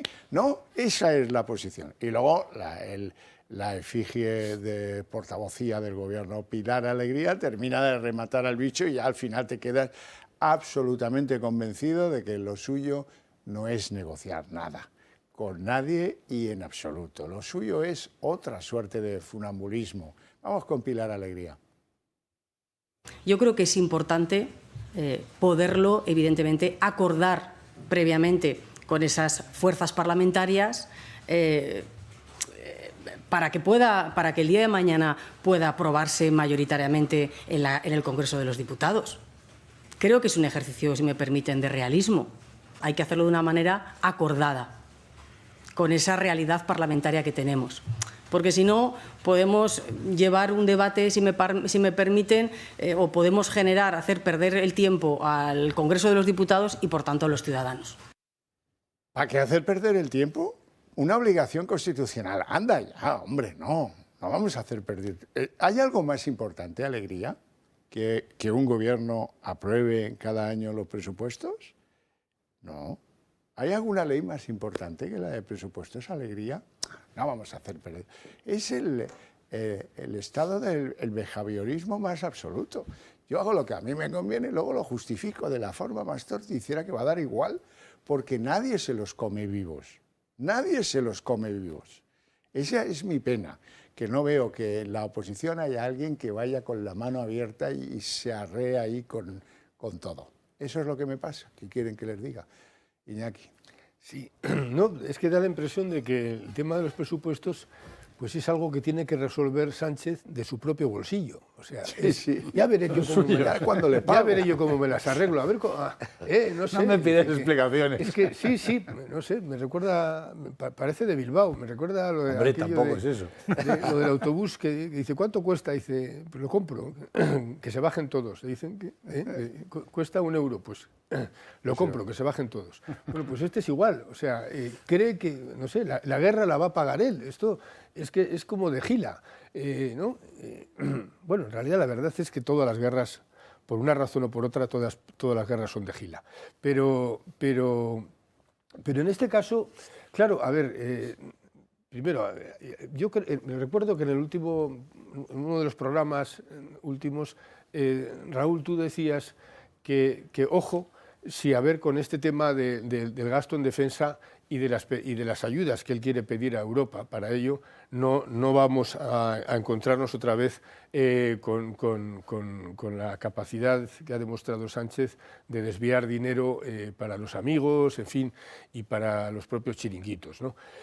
Claro, es que este tema exige absoluta transparencia, es decir, que la sociedad española tiene que saber qué se va a gastar en defensa, en dónde va a haber recortes, y esas cuentas tienen que ser absolutamente transparentes. Entonces, pero este hombre, pues nada, pues está, como decidió cambiar la política frente al Sáhara y frente a Marruecos, pues ahora está dispuesto también pues, a dar sus volantazos y en fin, yo creo que es un tema, además, de la guerra, primero, con el que hay que andar con muchísima cautela. Creo que, además, sí exige un verdadero debate nacional. Porque, vamos a ver, estamos hablando estamos hablando de poner dinero. Todavía no estamos hablando en caso de conflagración, si estaríamos dispuestos a poner tropas. Bueno, algunos sí lo hablan, ¿eh? Francia y Reino Unido sí lo hablan. Claro, 30.000 van a en el Reino Unido y en Francia lo están hablando. Es decir, que luego, además, por otra parte, el liderazgo que quiere asumir Macron, que quiere asumir Francia. No sé, es que hay cantidad de flecos y cantidad de aspectos en todo este escenario, y pues cito lo de Francia. A ver, yo del belicismo francés... A mí el belicismo francés me inspira un poco de prevención, es decir, porque tenemos el recuerdo de la famosa línea Maginot, que iba a frenar a las tropas alemanas, y vimos en qué acabó, y la famosa foto del Arco del Triunfo, por el que se ven a las tropas nazis desfilando y París vacío, pero que es una foto trucada, porque allí en aquella foto estaba hasta el bajito de Boeing aplaudiendo, ¿no? Entonces, ya digo que el papel de Macron a mí personalmente me inspira cierta prevención. Además, luego son especialistas, después de eso, son especialistas en hacer películas sobre la resistencia y el papel heroico que tuvieron. En fin, las experiencias del pasado creo que pesan. Pesa el recuerdo del Pacto de Múnich, en el que se entregó a Hitler los Sudetes, pero también pesa la experiencia de la Primera Guerra Mundial. Yo creo que son dos referencias que hay que tener en cuenta. También pesa la referencia de la Segunda Guerra Mundial y de una juventud que fue sacrificada inútilmente, y ya pregunto, es decir, que estaríamos dispuestos los españoles, ahora que si nos está costando, si a este país le está costando rascarse el bolsillo para la defensa, ¿estaríamos dispuestos a enviar a nuestros críos a recibirlos cada vez? ¿Estaríamos dispuestos a enviar a nuestros críos de 20 años a que los triture la máquina postsoviética de Putin? Entonces, son temas que deberían estar en el debate político y no están. Entonces, bueno, en fin. Mira, dos cosas. Voy a empezar por el tema de la Ley General de Presupuestos, ¿no? Vamos, la Ley General de Presupuestos al final es el instrumento de ejecución de una política de gobierno. Es decir, más allá, yo no comparto la postura tuya, Ana, de que le venga bien no hacerla. O sea, le viene bien no hacerlo, es la forma de verlo, pero comparto más la postura de Iñaki, donde él necesita mostrar una fortaleza, ya no solamente en España, sino fuera de España, ¿no? Porque hasta el tablero, por desgracia, no está. Somos parte de una Europa, aunque le guste un partido más que a otro, somos parte de Europa, y la defensa de Europa es defensa también interna nuestra, ¿no? Yo estoy totalmente en desacuerdo de lo que decía Santiago, puedo entender que su vinculación, financiación prorrusa le obliga a decir estas cosas, pero yo creo que existe una amenaza real. O sea, negarlo, eso me parece un acto, bueno, de alguien que está obligado a negarlo porque puede recibir y vive de eso, ¿no? Pero en este caso, la amenaza es real. Tenemos una guerra en las puertas, a nosotros nos puede pillar más lejos. Entiendo que el grado de hecho, hay un estudio europeo sobre cuál es el grado de preocupación del ciudadano europeo por países sobre el conflicto en Ucrania y, lógicamente, a medida que te alejas de la frontera rusa, esto se va diluyendo. Y en España es menor que en otros sitios por una mera distancia. Pero negar eso me parece un acto totalmente poco objetivo. Pero bueno, dicho todo esto, la Ley General de Presupuestos es el instrumento que tienen los gobiernos para definir cuál es su posición política. No tenerla o no aprobarla implica claramente que tú no tienes un proyecto político, sino que tienes que capotear, entre otras cosas, las circunstancias según te vayan llegando, sin tener ni siquiera un planteamiento político. A mí no me espanta, no me asusta, estoy encantado porque yo creo en el bipartidismo, claro que creo, entonces me parece muy bien. No digo que tengamos que estar en un sistema de bipartidismo como está y como muchos países llevan muchos años democráticamente felices viviendo, pero no me parece mal que, lógicamente, esa tendencia vuelva, al igual que hay momentos en que se ha fragmentado por la derecha y por la izquierda. Ya está, son las decisiones de los ciudadanos las que iremos tomando en un momento u otro, ¿no? Pero la Ley de Presupuestos Generales del Estado no debería ser una cuestión, como tú bien dices, de cómo voy a financiar yo al presidente, porque no es el presidente del gobierno. El presidente del gobierno se está retratando en la opinión pública de cuáles son sus políticas de gobierno y cuál va a ser el dinero que necesita para implantar esas políticas de gobierno. No solamente en lo militar, en lo social, en lo político, en todas sus facetas.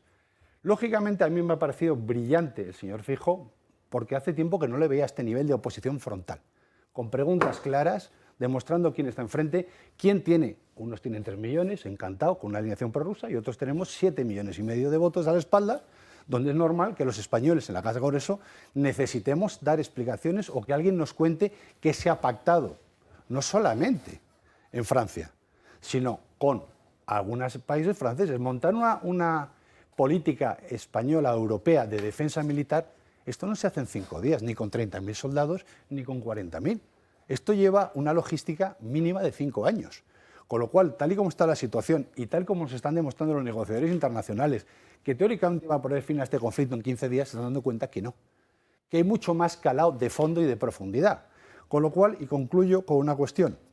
Mira, y se la voy a dedicar a Rufián. Rufián, cuando acabes de leerte los cómics en el Senado, en el Congreso, léete algo de Publio Fablio. Y este hombre decía, si quieres la paz, prepárate para la guerra. Este fue un romano muy conocido. Y eso es lo que estamos haciendo. Como tú bien decías, Iñaki, un país, una zona geográfica, un gobierno o una Europa sólida y armada es la mejor forma de evitar tentaciones colonialistas de quien ya lo tiene. Ana Cuartero. Bueno, Supongo lo primero, que por alusiones. Por alusiones, claro que sí. yo no, Efectivamente, bueno, yo creo que sacar a colación esa supuesta financiación prorrusa de Vox es realmente no tener mucha visión de la realidad de las cosas, Raúl. Seguramente. Porque realmente lo que sí que está claro es que el Partido Socialista y el Partido Popular son amigos de China y lo han demostrado últimamente en sus negociaciones defendiendo los intereses de Huawei en la Unión Europea, creando lobby para ellos. Por lo tanto, mira, yo te voy a decir una cosa. Nosotros nos prestó Hungría, un banco húngaro, un dinero que ninguna entidad española quiso prestarnos para desarrollar nuestra campaña electoral en las mismas condiciones en las que cualquier otro partido político. Dinero que si no hemos devuelto ya íntegramente estamos muy cerca. Lo que no sé es lo que le va a devolver a China el Partido Socialista y el Partido Popular y cómo les va a pagar China ese apoyo al desarrollo del 5G y de Huawei. Quizá haya que hacer un ejercicio de transparencia y estaré encantada de que vayan al Tribunal de Cuentas a dar exacta cuenta de todo esto. Pero mira, cuando decías que no te había gustado la intervención de Santiago Abascal, a mí, sin embargo, no puede ser de otra manera, me ha parecido extraordinaria. Hombre, él habla del terrorismo informativo, que creo que es algo, y de el alarmismo, los alarmistas del cambio climático, ahora están difundiendo un alarmismo, una necesidad de que cada español tenga su kit de supervivencia. ¿Cómo puede ser que aquellos que están poniendo en duda la necesidad de rearme, que están escatimando la inversión en proyectos de defensa, la inversión en armamento y material, la inversión en infraestructuras, tanto físicas como lógicas para proteger a los españoles, por otro lado, nos vayan a decir que tenemos que cada español tener un kit para, en un momento dado, protegernos de una determinada guerra? Yo lo único que pienso es que no han robado bastante con las mascarillas y que han visto que las mascarillas no les ha dado, no sé si ahora mismo será Koldo, será Ábalos, será Aldama. No sé quién es el que está haciendo el kit de enriquecimiento del nuevo Consejo de Gobierno. Lo que sí te aseguro es que no hay español que se crea que necesitamos un kit de supervivencia mientras estamos negando la necesidad ya no solo de rearme, sino tantos años, incluso con gobiernos del Partido Popular, en el que se viene negando las precarias condiciones en las que las Fuerzas Armadas tienen que desarrollar sus operaciones. Ahora mismo son... Bueno, yo recuerdo, hablabas antes del Yakolev, pero es que yo recuerdo en la Segunda Guerra de Irak un gran conflicto que hubo porque nuestros soldados no tenían chalecos antibalas y que hubo muertos porque los chalecos antibalas de los soldados españoles, y hablo del año 99 me parece, no tenían protección contra rayos infrarrojos y se les veía por la noche por el chaleco. Eso es la situación que han venido viviendo nuestras Fuerzas Armadas, pero no con Pedro Sánchez, no, con Pedro Sánchez, con Rajoy, con Zapatero, con Aznar, con Felipe González, con todos y cada uno de nuestros ministros, porque el gasto en defensa era impopular. Y cuando lo quisieron hacer popular, crearon la UME. Y ahora la UME tiene que estar presente en todos los conflictos cuando están intentando romper España. Cuando Pedro Sánchez tiene una política clarísima, incompatible con presentar unos presupuestos, que es romper España, ir hacia una España federal, y con unos presupuestos generales del Estado, la España federal pierde fuerza. Es mucho mejor que se aprueben presupuestos en todas las comunidades autónomas, pero no un presupuesto general del Estado que significa unión. Bueno, pues en ese estado de las cosas es en el que estamos hoy. Y por último, Javier, mira, nos quieren hacer comprar un kit ante amenazas que desconocemos, cuando la amenaza real que vivimos hoy las mujeres en España es la islamización radical y la inmigración ilegal. Mi kit de supervivencia y el de mis hijas va a tener que ser un spray antivioladores, porque este gobierno ha sacado violadores a la calle y está permitiendo la invasión de nuestros barrios de personas ajenas a nuestra cultura que vienen a someter a las mujeres a una cárcel de tela y a abusar de ellas en muchas ocasiones. Bueno, ¿y cómo es el kit de supervivencia de un buen socialista? Pues se abre la cremallera y dentro encuentras 3 langostinos, 2 gambas, una bolsita con coca y un par de vídeos de Jessica, porque claro, 72 horas ahí encerrado, pues necesitas cierta animación, ¿verdad? Y si acaso algo de efectivo, pues si se queda uno encerrado con Begoña y tiene alguna necesidad, pues le vas soltando billetes de esos de 500, de los que yo no sé ni de qué color son. Don Julián. Vamos a por ello. Presupuestos. Lo primero, Rufián. Recordamos, hace ya mucho tiempo que lo hemos visto, ¿verdad? Pero decía Rufián, esto es una obligación democrática. No, oiga, no. Es una obligación constitucional. La Constitución obliga a presentar los presupuestos.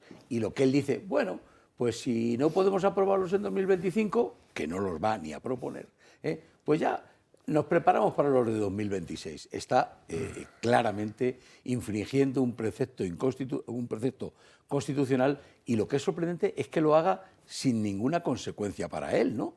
Me refiero jurídica. Ya lo hizo con la declaración de los estados de alarma, declarados inconstitucionales, pues no pasó nada, y con tantas y tantas cosas, ¿no? Claro, pues siempre juega con el comodín o con el, ¿cómo se llama esto? El Joker, ¿no? Que, bueno, al final cuando el Joker llegue, tiene cara de conde Pumpido, ¿no? Claro, cuando llegue a Cándido, pues ya nos lo prueba, ¿no? O sea, juego con el comodín, primero. Segundo, claro, Pilar Alegría acaba de inaugurar una teoría del parlamentarismo democrático. Si les vamos a hacer perder el tiempo, ni nos ocupamos de ello, ¿no? Bueno, pues ya está. Y nadie le dice nada y se queda tan contenta, ¿no? Oiga, si no es perder el tiempo, usted tiene la obligación de someterlo al Parlamento, incluso si los parlamentarios están dormidos, ¿no?, en su escaño, ¿no? Bueno, pues muy bien, pues ya está, votarán lo que quieran y se acabó, ¿no? Y por último, yo no quiero interpretar o reinterpretar a Ana, ¿no? Pero sí la comprendo, Raúl, cuando ha dicho le viene mejor no aprobar presupuestos. Yo creo que lo que quiere decir es voy a hacer lo que me dé la gana, claro, no paso nada por el Parlamento, muevo las partidas de aquí para allá, de allá para acá, no sé qué, no sé cuántos, y joder, con el presupuesto, pues incluso... Ya sacas el del año 26. Claro, ¿para qué? Si podemos esperar, ¿no? Y aquí de supervivencia. Bueno, no sé, yo creo que no hay que tener miedo a este tipo de cosas, el hecho de que veamos muy lejos, primero, a Rusia, y segundo, la posibilidad de una guerra, ¿no?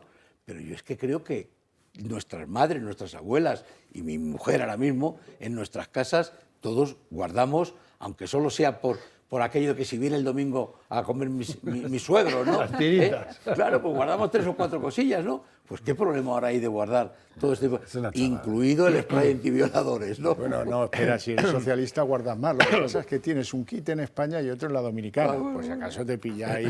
Bueno, Feijóo, muy duro con Sánchez a la hora de la falta de los presupuestos y le exige 3 cosas que no le van a dar. Ningún gobierno puede hacer y deshacer a su antojo y de espaldas a la voluntad popular. Y si el gobierno quiere o tiene que hacer algo, se explica, se convence y se vota. Por eso pido formalmente al gobierno 3 cuestiones en nombre de la democracia. Primero, que lleve al Congreso su plan de defensa, si lo tiene. Segundo, que presente los presupuestos generales del Estado en la Cámara, como es su deber constitucional. Y tercero, que convoque el debate del Estado de la Nación para que retrate la soledad de un gobierno que ya no es tal y la soledad de un presidente zombi. Señora Cuartero. Mire, yo solo le voy a mandar un mensaje a Feijóo, que reflexione una cosa. Mire, Ayuso no presentó presupuestos ni en 2019, ni en 2020, ni en 2021. Y sus varones están sin presupuestos porque no los quieren negociar con Vox. Entonces, esto mismo que le está diciendo al presidente del Gobierno, que se aplique el cuento. Puerta para adentro. Nos vamos a publicidad.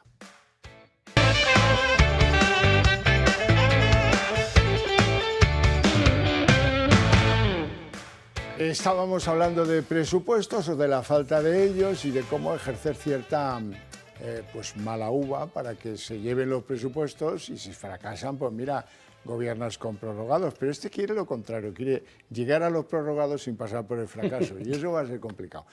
Don Iñaki Ezquerra. Sí.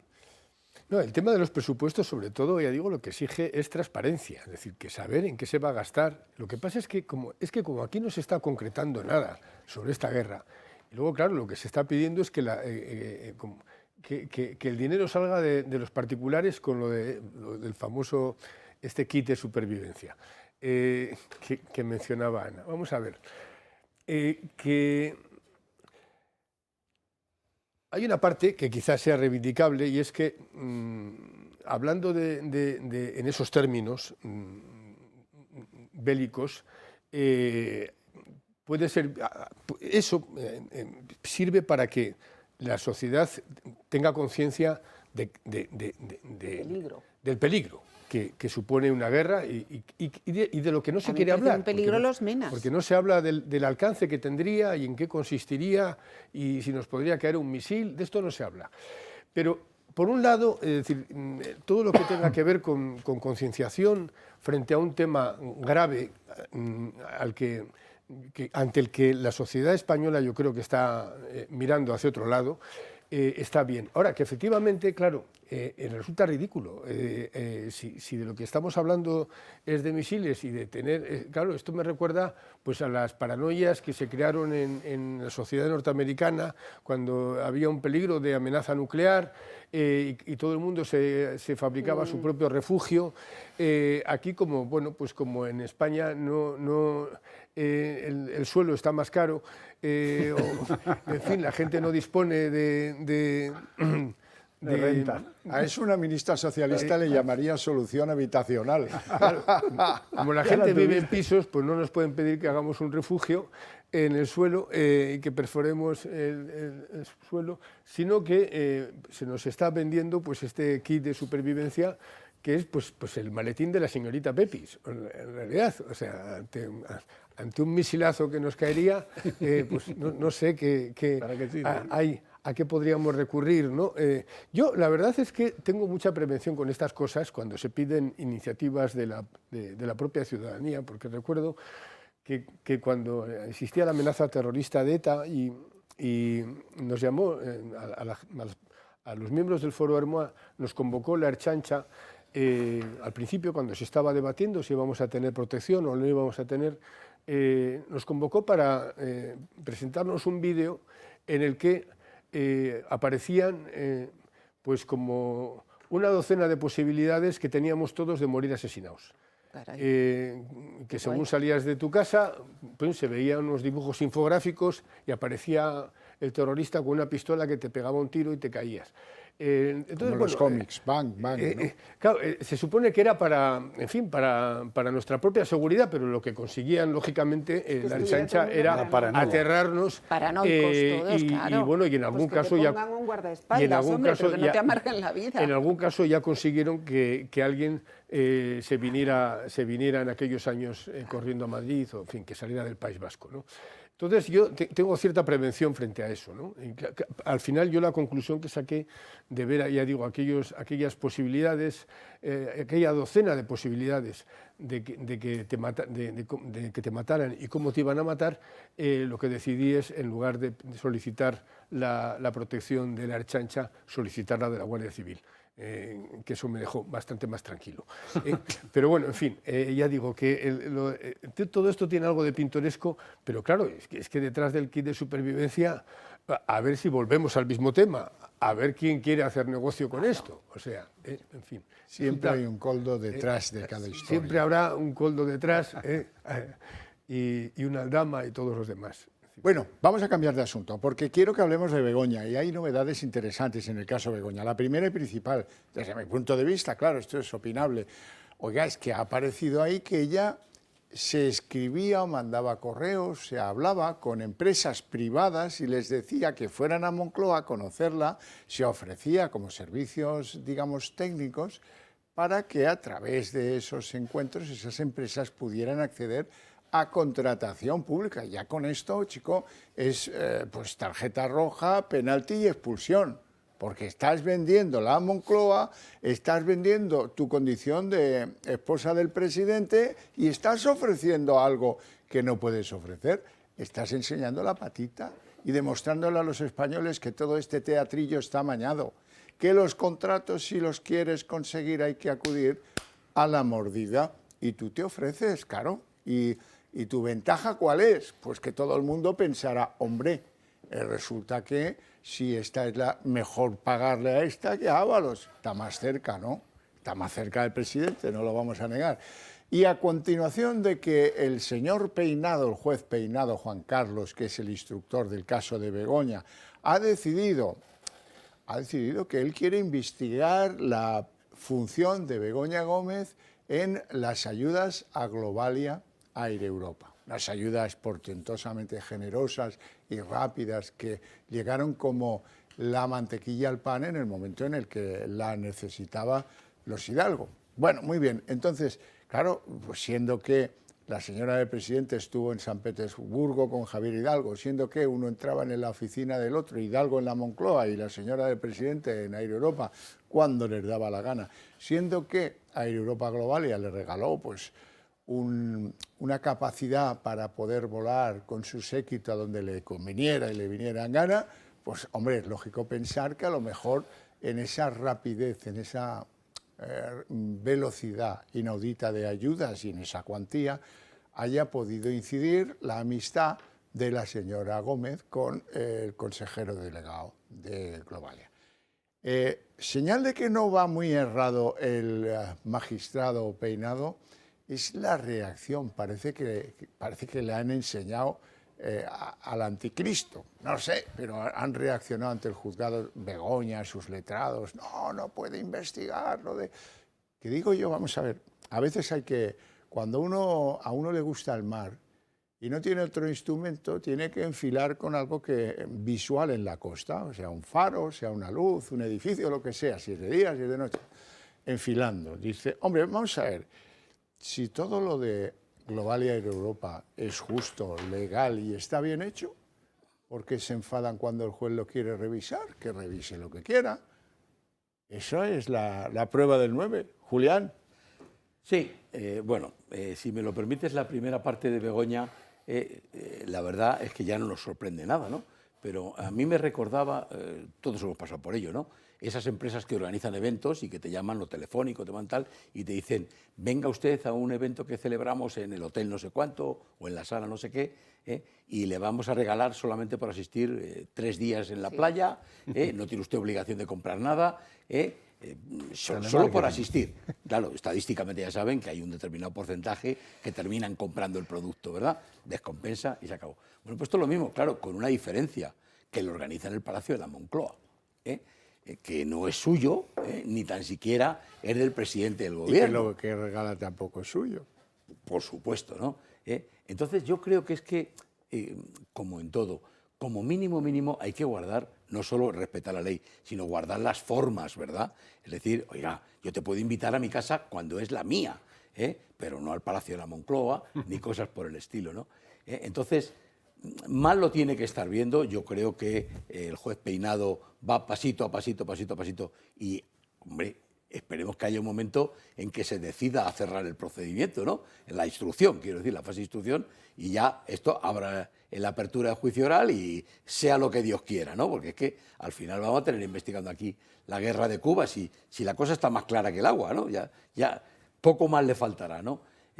Y bueno, ella se opone, su abogado y ella, por tanto, se oponen a cualquier actuación que decide el juez. No, pero ¿por qué va usted a investigar lo de Europa? El otro le contesta, oiga, claro, porque esto entra dentro de mis obligaciones, si no estaría prevaricando. Se habla incluso de la posibilidad de que esté contemplando el sustituir al abogado que tiene, al exministro, por nuevos abogados, visto los reveses judiciales que está obteniendo, ¿no? Pero bueno, yo creo que ya poco más. Esto es como el del hermano de Sánchez. Es que, vale, sigamos rascando que van a aparecer más cosas, pero si con lo que usted tiene ya encima de la mesa ya tiene bastante. Cierre la instrucción y vamos para adelante, ¿no? Ana Cuartero. Es verdad que deberían de cerrar alguna pieza, efectivamente, terminarla y que tuviéramos un veredicto. Pero mira, yo quería comentaros 3 cosas brevemente. Mira, lo primero, el tema de las cartas. En la comisión de investigación que tuvimos en la Asamblea de Madrid, una de las cosas que solicitamos desde Vox fue todas las cartas que se hubieran emitido desde la Complutense a las empresas, como se emitió para Barrabés, con esas supuestas recomendaciones o esas expresiones de interés. Porque lo que está claro es que son cartas que nunca se llevó registro de ellas en la Complutense ni en ningún sitio. Mi hipótesis, y esto ya es una hipótesis personal de todo lo que he estudiado, es que esas cartas lo que eran un indicativo, eran una bandera de este licitador es el que viene apoyado por Begoña Gómez. Y que eso excede el ámbito también de la Complutense, es decir, se utilizaba, es una forma de señalamiento de cuál es la empresa en que cualquier licitación, en cualquier ministerio, en cualquier entidad pública, venía avalada por el gobierno. Por lo tanto, efectivamente, desde mi punto de vista, habría que hacer un estudio bastante importante de todas las cartas que pueden haber, por supuesto, en el Ministerio de Transportes, INECO, porque desde mi punto de vista eran la señal de vengo de parte de Moncloa y excede completamente el tema de Barrabés, de la Complutense. Por otro lado, quería deciros que, como siempre, hemos mantenido, todas las tramas están interconectadas. Y quiero que no olvidéis una cosa, y es que después de ser rescatada Air Europa, que tenía como CEO a Víctor Aldama, la SEPI acuerda con Javier Hidalgo poner a otro CEO. Y este otro CEO es Jesús Nuño de la Rosa, que había sido un año director de viajes del Corte Inglés, que recibió el día antes de la famosa foto de Begoña, de Leticia Lofer, de Javier Hidalgo en IFEMA, un premio por haber promovido el turismo en España. Y ojo que aquí viene lo importante, es promovido por el gobierno de Ayuso a través del consejero de Ciencia y Universidades a presidente del Consejo Social de la Complutense. Entonces, yo creo que todas estas cosas hay que tenerlas muy en cuenta porque los lazos se siguen cruzando. Y llego a la Complutense, que es a donde yo quiero.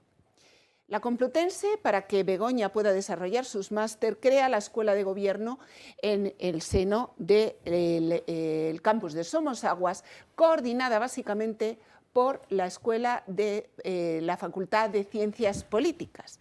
Facultad de Ciencias Políticas que vio nacer a Podemos, que ha cobijado a Monedero y que el jueves, este último jueves, ha impedido la entrada de Isabel Pérez Moñino, acusándola de que no se va a permitir, dice el vicedecano, no voy a permitir que discursos de odio entren en esta facultad. Es la primera vez que yo veo que un discurso se califica como discurso de odio antes de que se haya producido. Es decir, yo no voy a permitir discursos de odio y me parece muy bien, en el momento que yo esté haciendo discursos de odio, que venga un juez que diga esto es un discurso de odio y que piensen.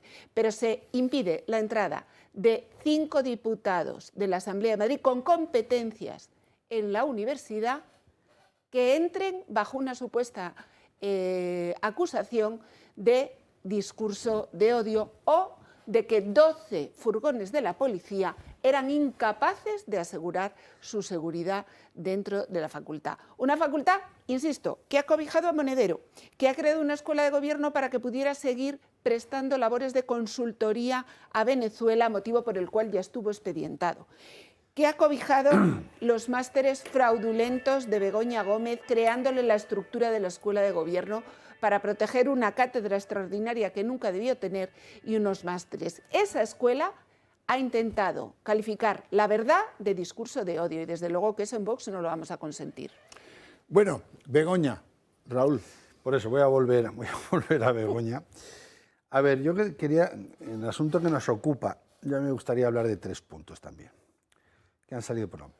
Primero, Begoña vuelve a mostrarse como una auténtica pionera en este mundo, porque acaba de crear la consultoría gubernamental, ¿no? Es decir, como bien decía, es una acción de telemarketing, en este caso la sede era la Moncloa, pero ahí te estaban indicando, bueno, yo no sé si era para cualificar al candidato o para ver cómo tenían que montar luego, posteriormente, la adjudicación, ¿no?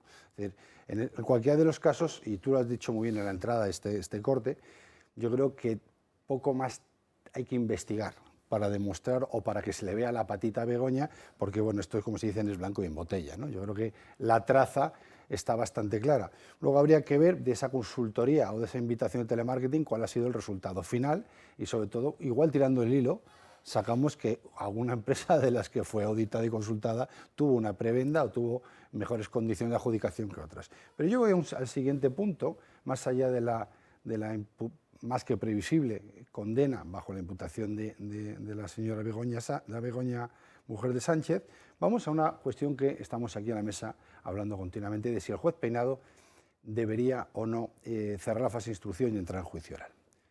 Ojito, porque yo creo que el juez Peinado está haciendo una cosa bastante inteligente. Él sabe, en España durante este proceso han ocurrido muchas cosas. Una de ellas es que el órgano jurisdiccional lo hemos cambiado y hemos decidido que el Tribunal Constitucional ahora es la última instancia del Supremo, no estando dentro del orden judicial. Claro, esto es un matiz a tener en cuenta, porque si esto lo tenemos en cuenta, cualquier mínimo error en el proceso de instrucción será utilizado de base para que el Constitucional rompa toda la instrucción. Por lo cual yo creo que esto, que es una aberración judicial, porque primero no es parte del orden judicial del Tribunal Constitucional, punto número uno, no es parte, y lo segundo es que encima no es una segunda instancia del Supremo, para más colma, sí se está operando de facto ahora mismo en España, sí. Por lo cual creo que el juez Peinado muy inteligentemente está diciendo, tardaré más, pero voy a procurar dentro de lo posible que no me eche el Constitucional abajo por indefensión o por vulneración, ya veremos de qué, porque ya no son cuestiones de amparo constitucionales, sino que ya está entrando a valorar el fondo del asunto y se lo evite. Eso es la primera. Y la segunda que habéis puesto en la mesa, que tiene una lógica. ¿Por qué se ponen tan nerviosos, que es tu titular, el partido, ya no socialista, sino la familia, a la hora de que el juez Peinado se meta en la parte de Europa? Porque ellos tienen, dentro de todos los pufos hay dos muy claros, el de Europa y el del gasoil. Pero el de Europa hay una cosa que se llama pieza separada. Y el juez tiene toda la competencia cuando está instruyendo, si alguien al cual se le está generando esa instrucción, que es el caso de Begoña, tiene indicios racionales, y los hay, de que puede ser colateral con otro delito. Por eso existen las piezas separadas dentro del proceso de instrucción. Esto no tendría lógica si el juez Peinado directamente, sin que Begoña tuviera ningún indicio, dijera, oye, quiero investigar a Europa. Pues le dirían, señor mío, no, tiene competencias. Pero legalmente el juez Peinado tiene todas. Por eso hay que explicarle a la población que no entre en la falacia de los medios, que no es así, que él no está haciendo nada que no deba, está haciendo lo que debe, porque tiene competencias para hacerlo dentro de un proceso de investigación o imputación de delitos. Y hay claras razones y pruebas evidentes para entender indicios, para entender que la señora Begoña tiene algo que ver con esa futura causa que será investigada por otro juzgado. O no.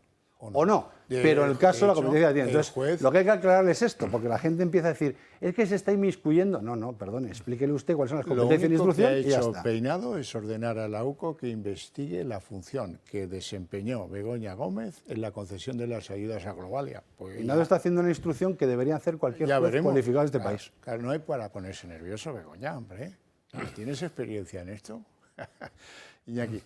Sí, es que, como decís, las tramas están interconectadas. Entonces, claro, es que lo que vamos viendo es que todos están con todos. O sea, claro, bueno, y además es gracioso porque, bueno, gracioso, entre comillas, gracioso. Gracioso sí, maldita la gracia que tiene. Claro, es que Begoña Gómez, desde el lado de Begoña Gómez, dice que el juez Peinado está prevaricando.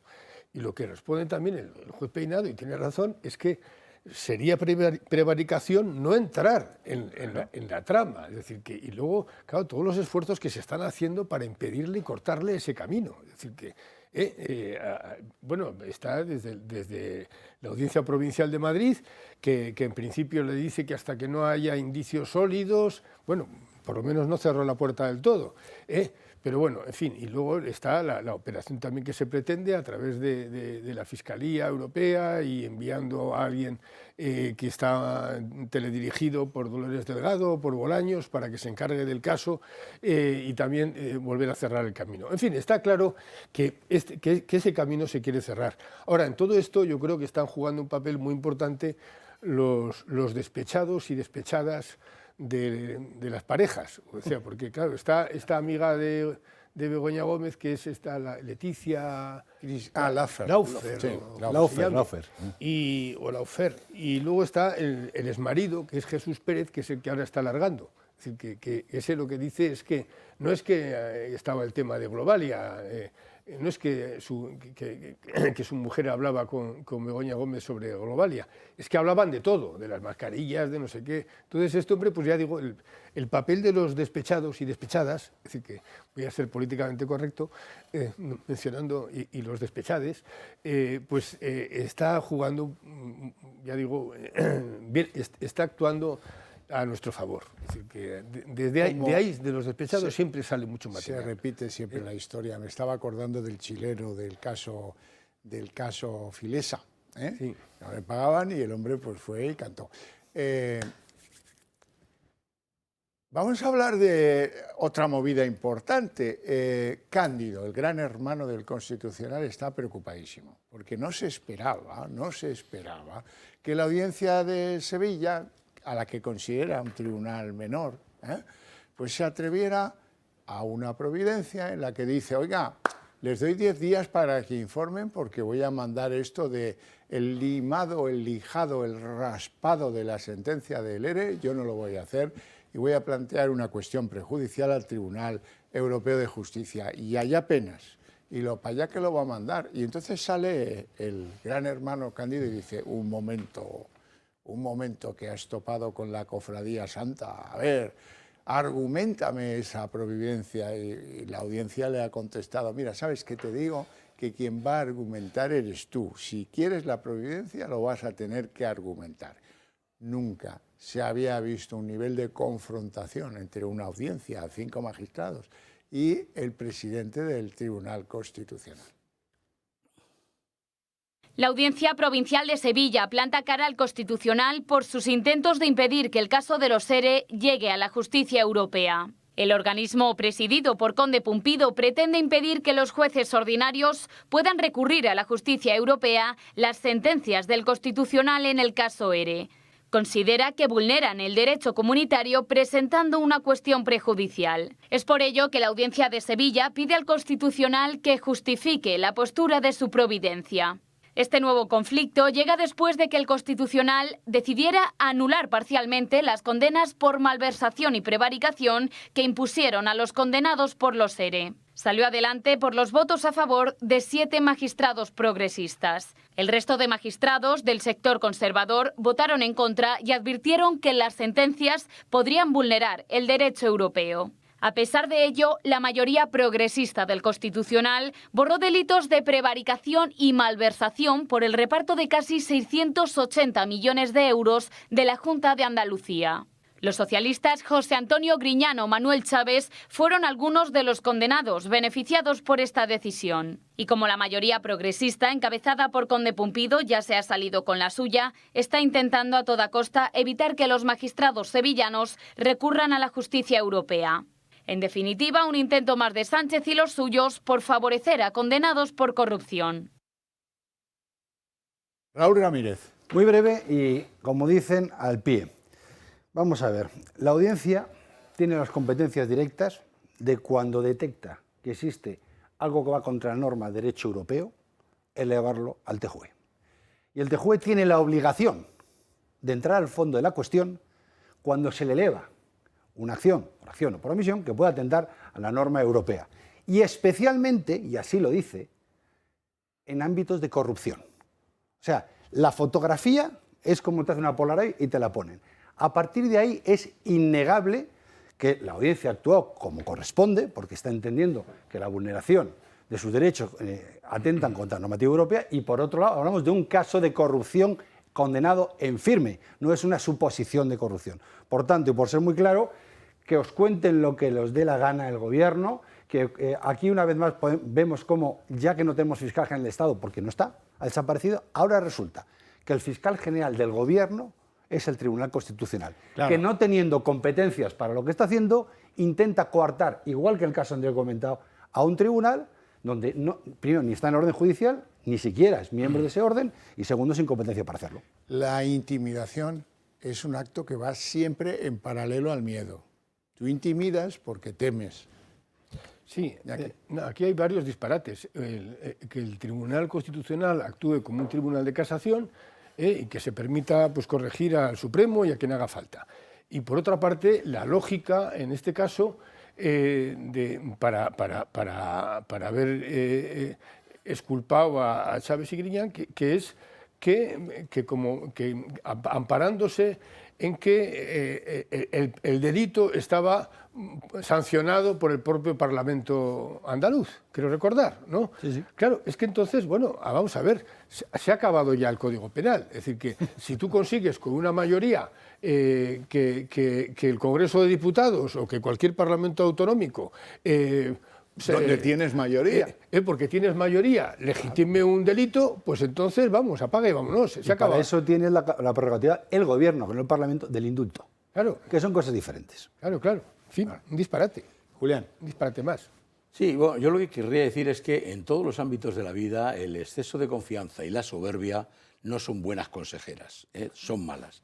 Y yo creo que el presidente del Tribunal Supremo ha terminado por creerse no eso que dicen todos de él, que es un gran jurista, sino por estar convencido de que él es el jurista, ¿no?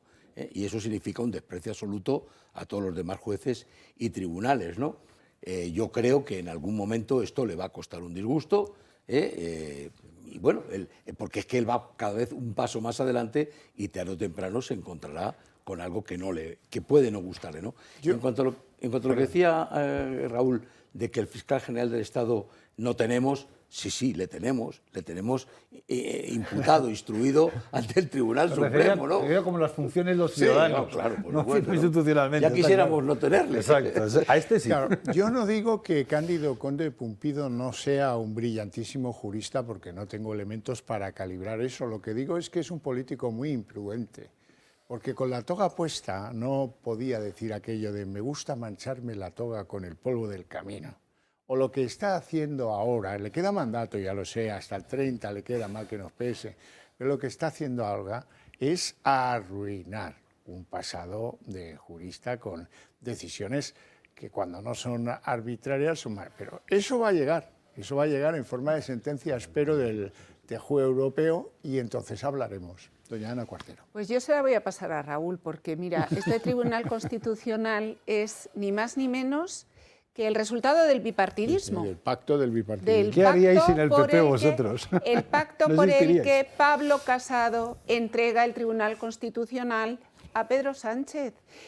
Posteriormente, González Pons acuerda con Bolaños la renovación del Consejo General del Poder Judicial, que no me cansaré de decir que meses después no ha producido la renovación de los cargos que habían prometido ya para febrero, ¿no? Si no recuerdo mal, y ya estamos terminando marzo, estamos casi a abril. Este es el resultado del bipartidismo, un Tribunal Constitucional que después de que se haya indultado, de que se haya perdonado la deuda por corrupción más alta de todos los casos que se han producido en democracia española, y que directamente ha robado el dinero, y europea, y directamente ha robado el dinero de los trabajadores. Bueno, pues ese Tribunal Constitucional fue promovido tanto por el Partido Socialista como por el Partido Popular. Entonces, todos los partidarios del bipartidismo, ahí tenéis el resultado de vuestro apoyo a los dos partidos que llevan ocupándose de destrozar el proyecto de prosperidad de España durante los últimos 40 años.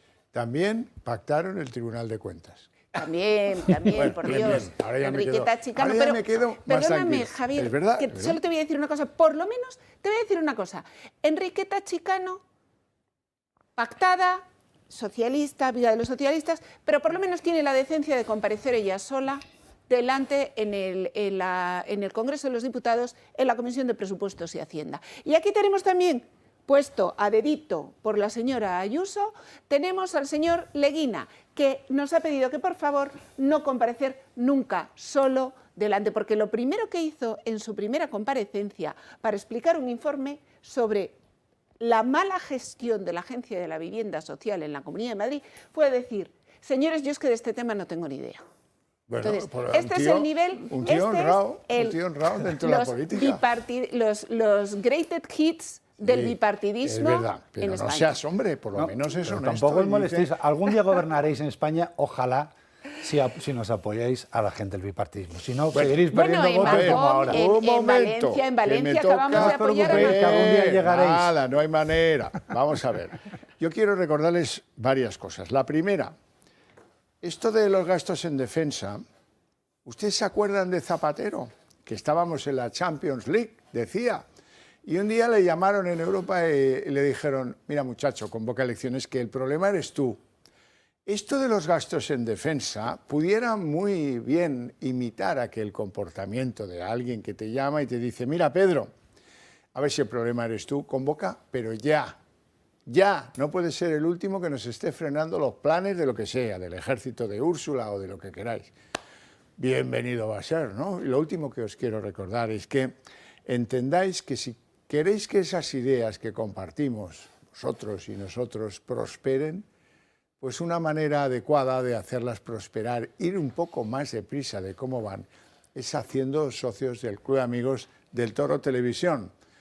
Compartimos cosas, así que lo lógico es que nosotros hagamos de la correa de transmisión necesaria, porque claro, si uno se plantea, voy a hacer que mis ideas prosperen y avancen en la sociedad española, a base de reuniones con las cuñadas en Semana Santa o en Navidad, pues no me parece a mí lo más adecuado. Confíen en nosotros, que no se van a arrepentir, apóyennos, háganos más poderosos y llevaremos nuestro mensaje al conjunto de la sociedad española, porque muchos no lo saben, pero la señal del toro en muchos lugares de España es de pago o no existe. Entonces eso hay que corregirlo. No digo más, les deseo un buen fin de semana en lo que toca, disfruten del sol una vez que tenemos, ya hemos recuperado nuestra condición necesaria para el turismo, así que disfrútenlo antes de que lleguen los turistas y nos lo quiten también.